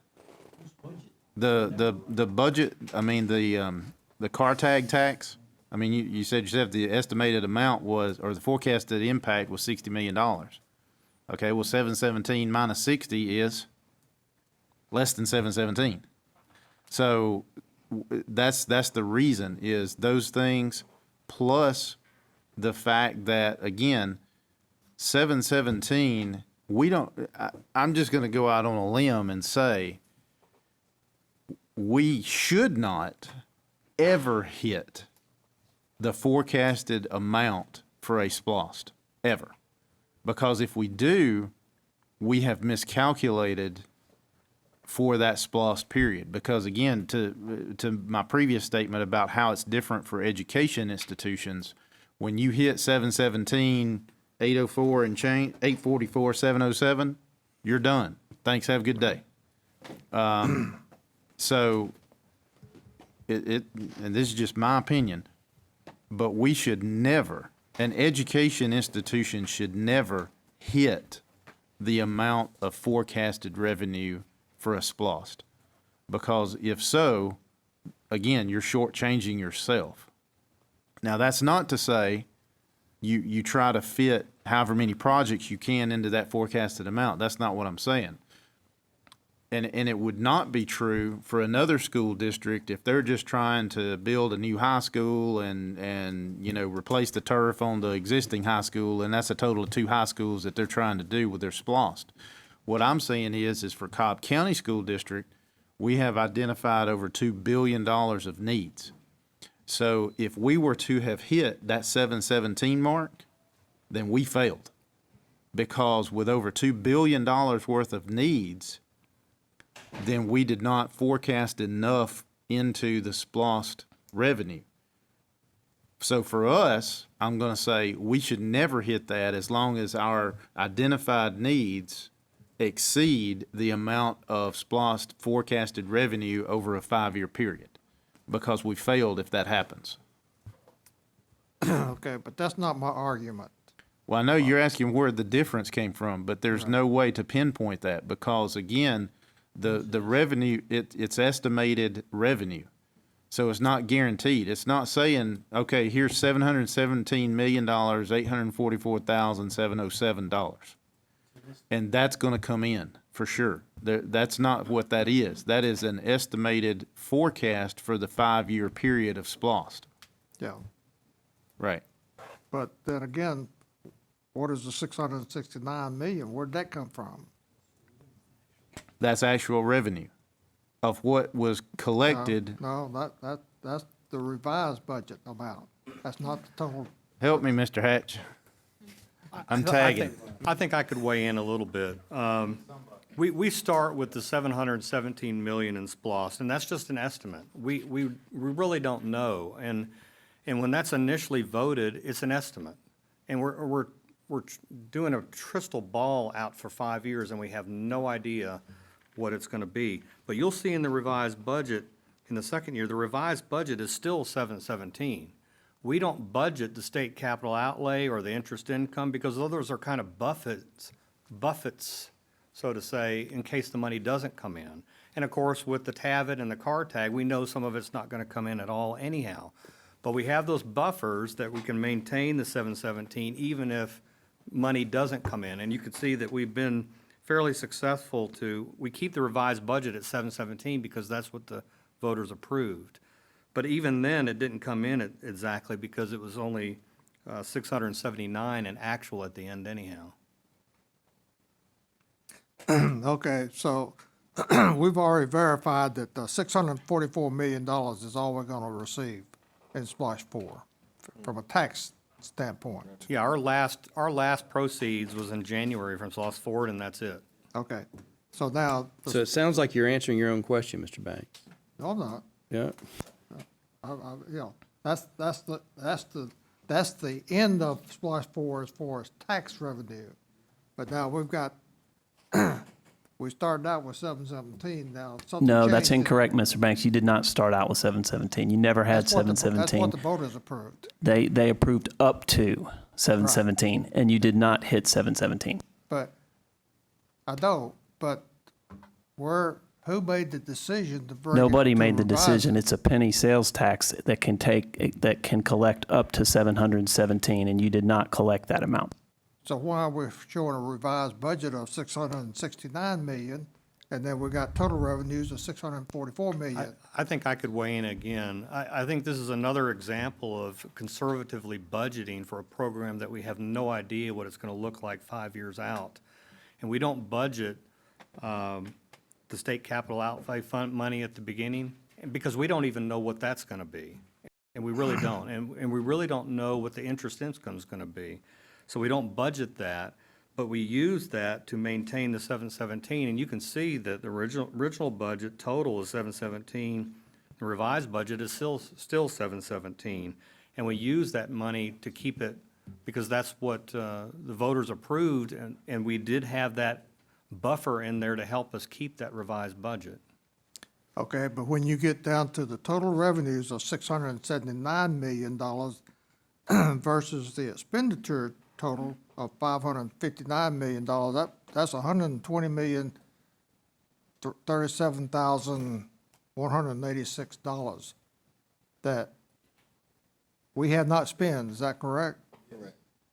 Yeah, SPLOST 4 is still underway, and we're still finishing out projects. So the SPLOST 4 interest and the state capital outlay funds is still not complete. Is that correct? Well, as long as we have money in SPLOST 4, we'll continue to earn interest on it. Right. Okay. Mr. Well, Banks? I know we could beat this horse to death, All right. but Mr. Banks, Mr. Scamahorn would like to make a comment. Yeah, my question was, I was trying to follow you, and I'm not sure. You're just looking for that difference is, I don't understand how we got to the 669. Who made that choice? okay. Okay. All right, I think Mr. Johnson might can help with the math at some point later on. Let me restate what All Mr. right. Doyle just stated. All right. Nobody made that choice. Nobody made the decision. The 717 number was created as an up to number. The revenues as they came in are X, which is less than 717. Then the revised budget also incorporates the capital outlay and the interest, which is the No, difference. no, it doesn't. Which is the difference of the revenue actually received versus the actual revised budget, because it's all inclusive. Now, that nobody made that decision from 717 to 679, because that is just a result of the 1% sales tax on every dollar in Cobb County. Nobody made that decision. But we did not receive 669. We didn't receive that money, all that money. We only received 644 million. Exactly. Then you take capital outlay and interest earned, and that's where you get to the final number. That comes to 679, not the 717. Exactly. So There is not a problem with that statement.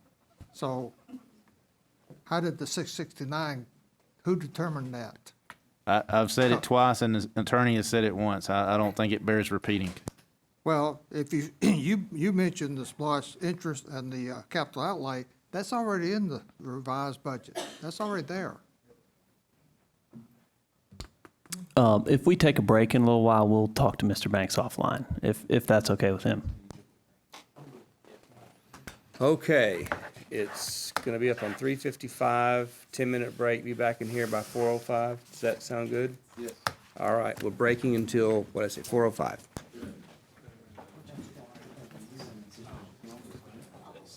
We always keep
All right. Thank you. We've returned from our break, and next we have board agenda items with Mr. Ragsdale. So I'll turn it over to you. Yes, sir, Mr. Chair, members of the board. I'm getting in front of me. The first agenda item is, of course, the monthly recurring item for recommendation for authorization of school properties disposal per District Administrative Rule DO-R. That's been sent to the board electronically. Be happy to answer any questions. Okay, and that was part of the agenda that was sent. If there's no objection, we'll put that on consent agenda.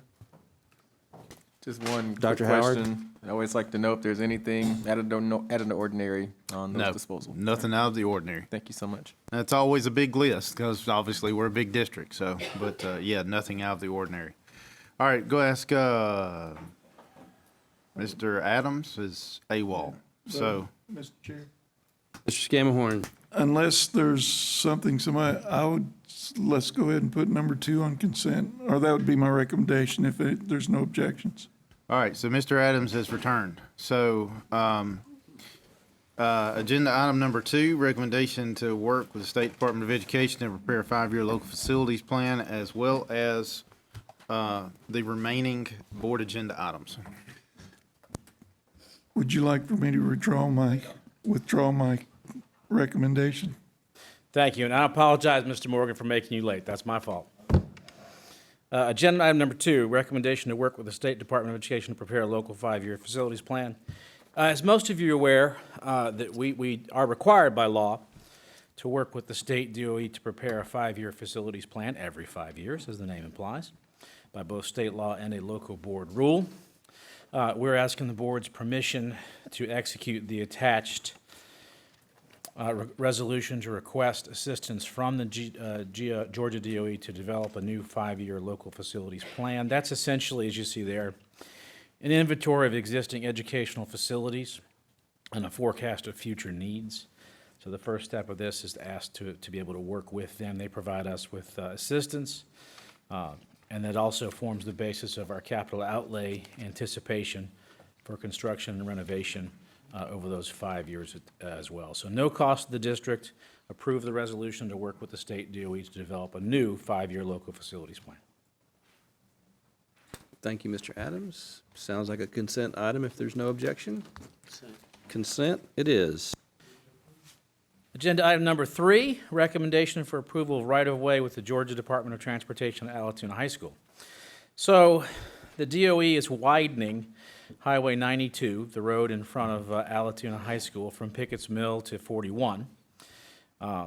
And they approached us, and they need to widen it. As part of that widening project, they need to install some additional drainage. So they have been a terrific partner in this process. This is a great example of a local government, in our case, the Board of Education, working with the Department of Transportation. We had an unusual set of needs. Typically, they would want to install, as part of their widening process, what we call detention or retention ponds, the big holes in the ground. And we did not necessarily want that in front of our high school. All jokes about Allatoona High School and the Buccaneers aside. So we worked with them to try to come up with a pretty innovative solution, and they were great. So rather than that, they're going to install a more innovative technology that's less obtrusive and more curb appealing, if you will, in the form of something called level spreaders. As part of that process, they are offering us the fair market value. You see the dollar amount there, $265,300 for the purchase of the property. But granting that rights of way for that dollar amount is necessary now to allow them to begin their process. And you see that there's not even a start date till 2026, but they're doing the property acquisition process. So we're recommending the approval of that with the DOT at Allatoona High School. No cost to the district. Will actually bring in $265,300. And we are happy with the resolution here, and the principal's been heavily involved in the process as well, so she is happy too. Yeah, let me add on to that. As I was mentioning to Thomas yesterday in our conversation, this is a compromise solution. The original design was not good. because basically we would have had the entrance to Alatoona High School basically surrounding detention pond. We worked with GDOT. So as John mentioned, perfect example of state government working with local government, Board of Education, to come up with a compromise solution, and they were very, very great to deal with, because again, we came up with this solution. And ultimately, while we are bringing in revenue from this, it's just like with anything else. When the state is widening a state road, they're taking the land. So, there's not a whole lot of choice. It's not like we're choosing to sell that road frontage there in front of Alatoona High School. But at the end of the day, this was a compromise solution, and a much better one in regards to Alatoona High School. So again, I want to give kudos to everybody that was involved from our end, but especially from GDOT's end, because they did work with us to make this a very much more eye-pleasing solution, if you will. Any comments or questions? Mr. Banks? Thank you, Mr. Chairman. Does Altoona do we own the land on both sides of 92? It looks like it's a ball field over there on the, Yeah, I believe we only have the one side. okay. Now, the area that the DOT will take, is that undeveloped as far as the school is concerned? Yes, it's largely undeveloped. That area you see indicated in the photo, kind of in the bluish tint there. But as Mr. Ragsdale indicated, it would have, the initial discussion would have resulted in the entrances being bracketed by those somewhat unsightly ponds. Okay, so this is Altoona's a big plot.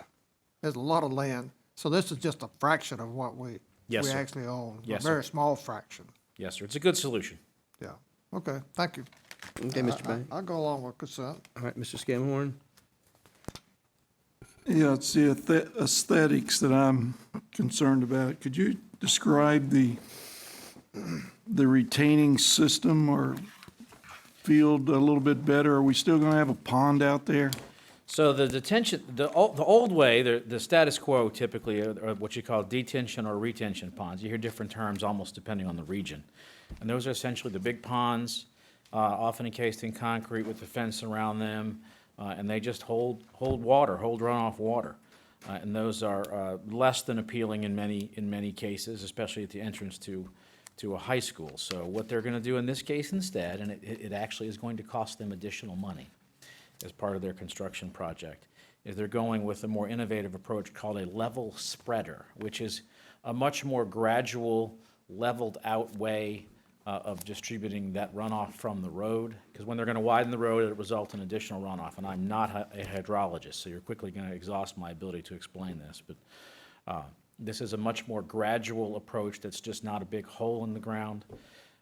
And it spreads it out over a bigger surface area, but doesn't require you essentially to make ponds to hold the water, but it's much more appealing visually for the school, especially when you're turning in those entrances.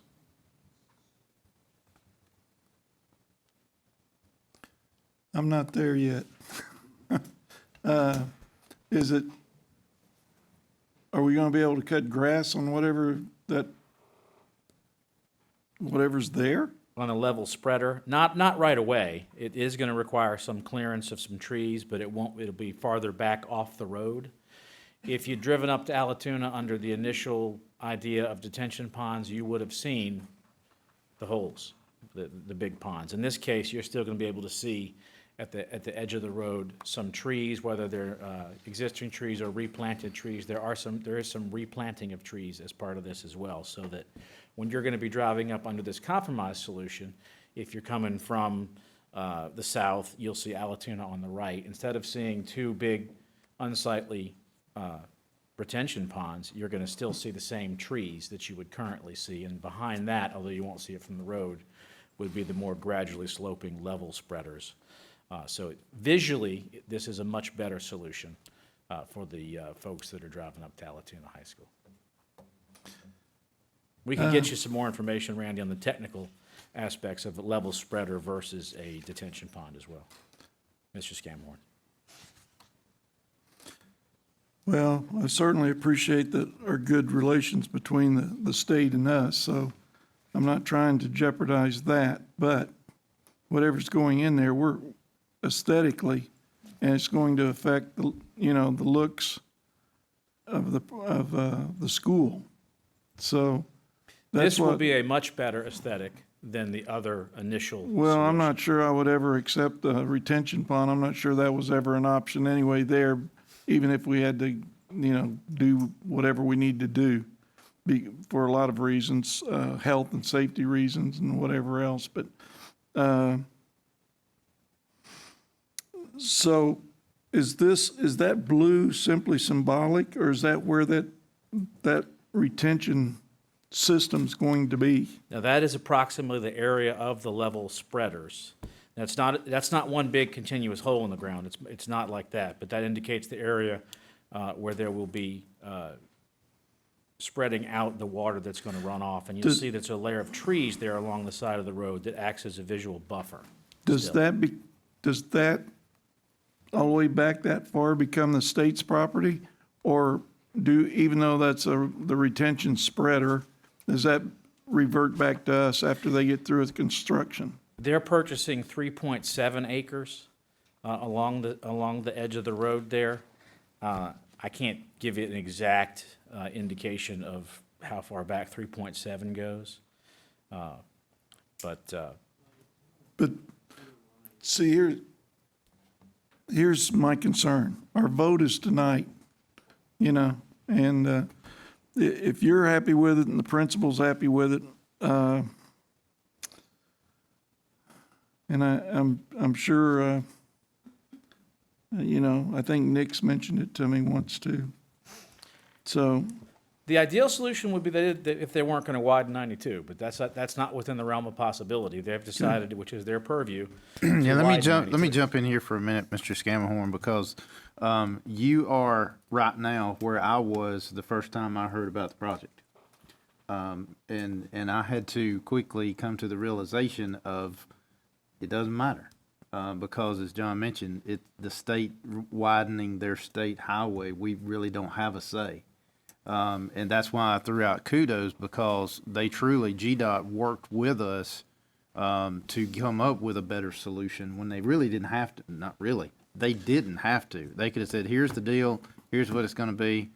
We could have said, we don't like it, and they could have said, here's the deal, here's what it's going to be. They could have taken the land. Exactly, yeah. So while, yes, the optimal solution would be that we don't have to do this, and they're going to put the retention or the drainage somewhere else, but the reality is that's where it's going to be, and they did work with us to come up with a more desirable solution than it was going to originally be. At additional expense on their side. rather than get out in the weeds, I respectfully disagree that there's nothing we could do if we didn't like the solution. But since we can live with it or whatever, and you're reassuring me that it's not going to affect, the looks, if you will, or the perception people will have of our school out there. So I'm okay. And the other thing I'm concerned about in widening is, I understood, I don't know if it was Nick or you, John, or whoever, they refused to put a traffic light in that top intersection there, where there is a traffic light at the bottom, driveway or whatever you want to call it, but not one at the top, and it's extremely dangerous, especially with school events. But I was told, maybe it was erroneously, that the state refused to put in a second traffic light. Is that? I'm not familiar with that, but we'll pursue that with them. That, and I'm really serious, that is a mistake, not to insist that we need a light there at that other intersection, for lack of better. And finally, who came to the to the number of $265,000. Did we work that number, or did they just come to us with that and we accepted it?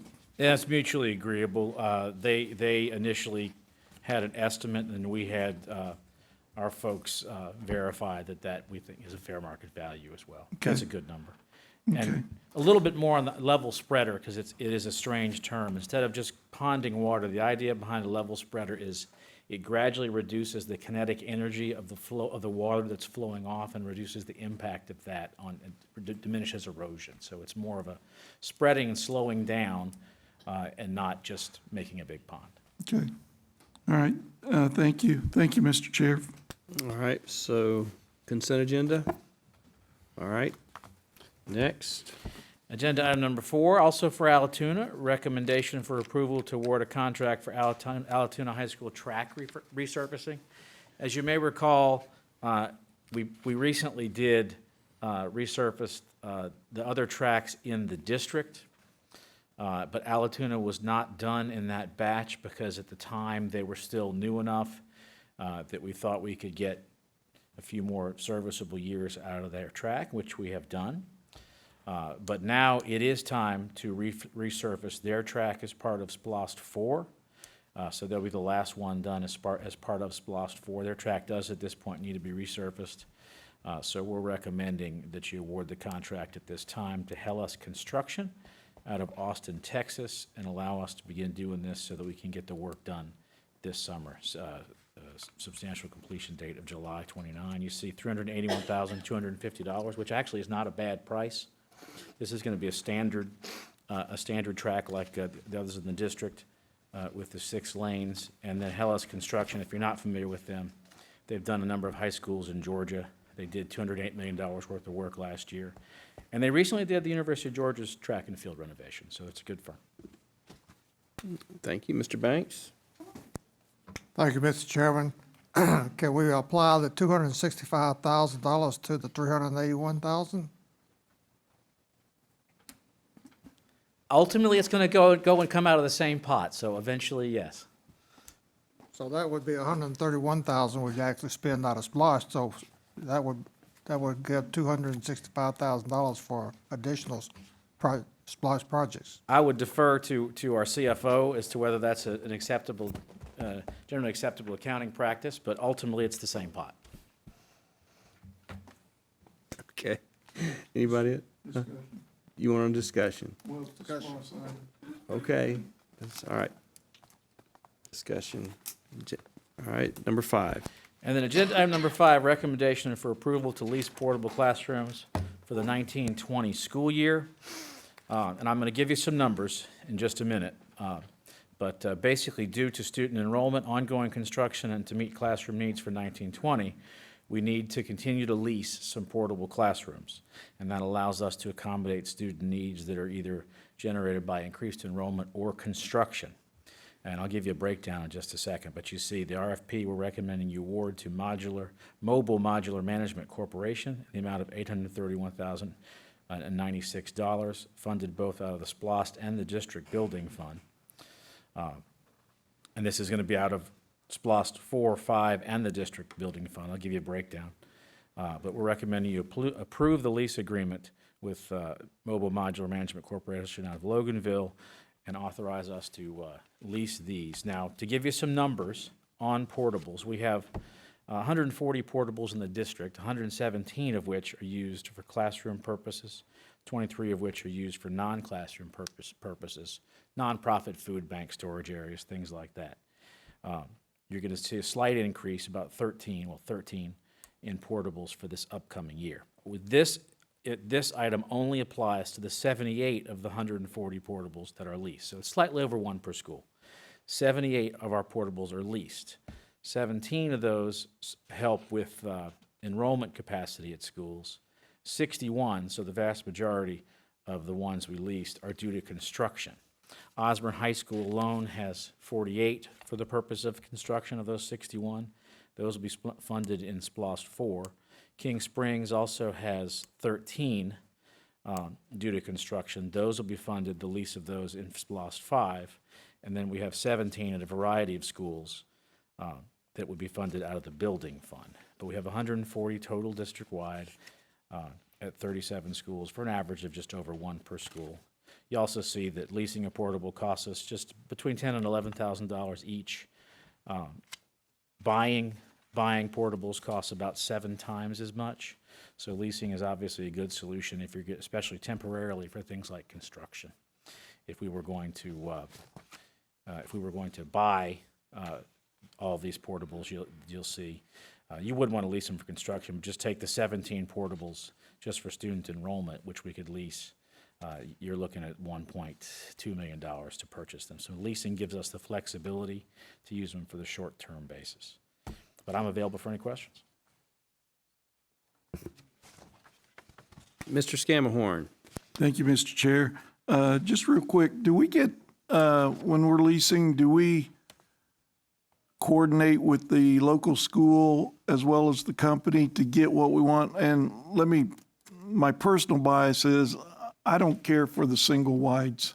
They're too long, and if it's a full classroom, the students are so far back, whatever. But I've noticed in some of our schools that we're still using single wides, and like I say, maybe it's a personal bias, so I wanted to throw that out. Do we coordinate with, okay, I call them double wides or, squares or whatever.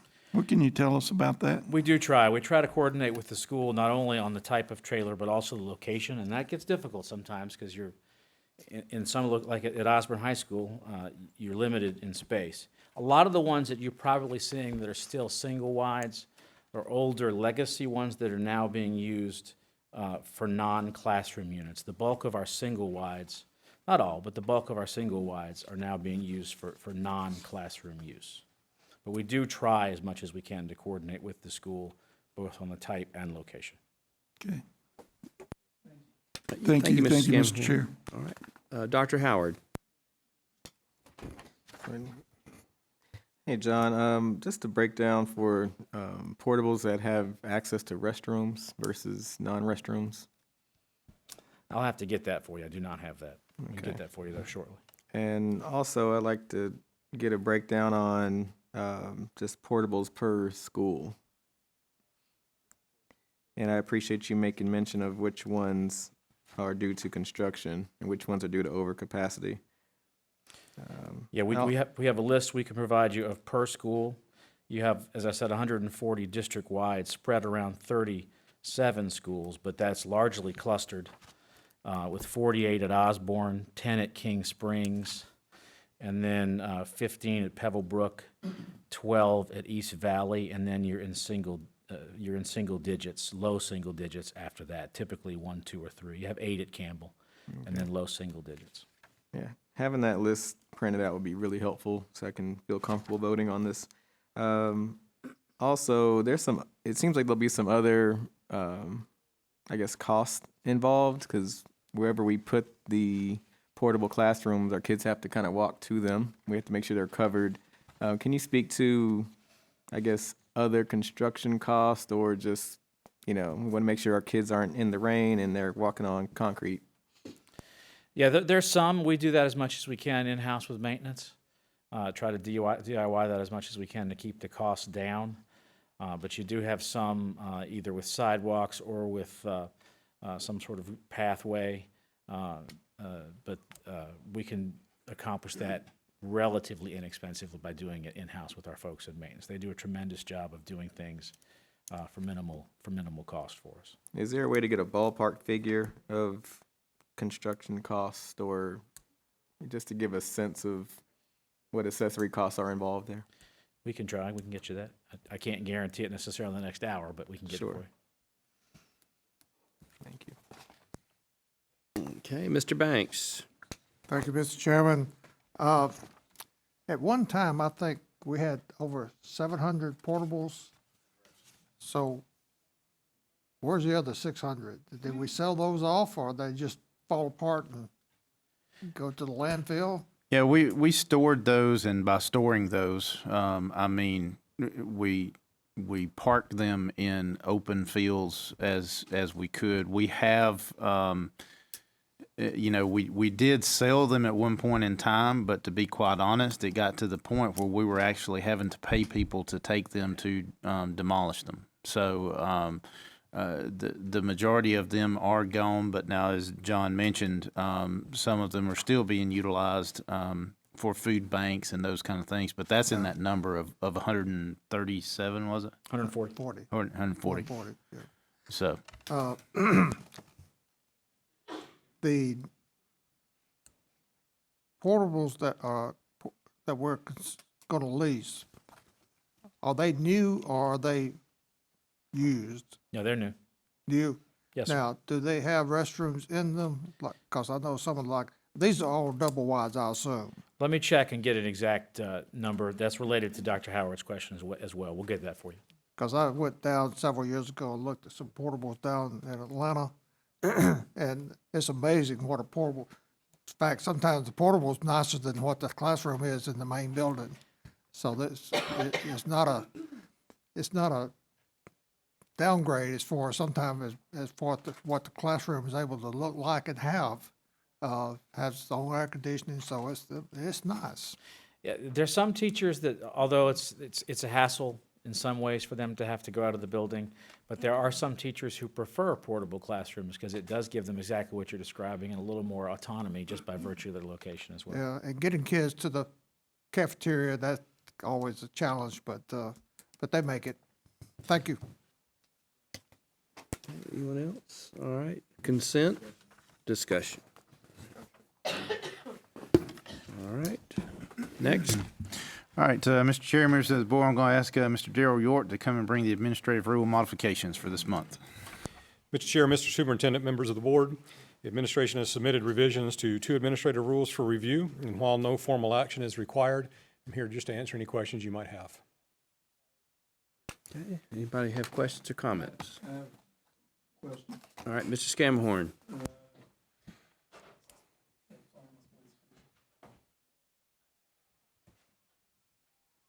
Thank you, Mr. Chair.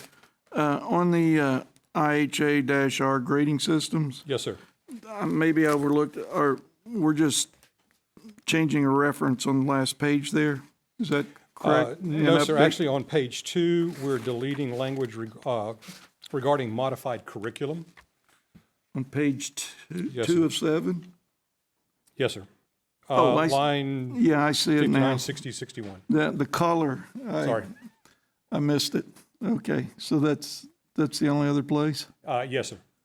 I got to quit speed reading. I missed that color altogether. Okay, thank you.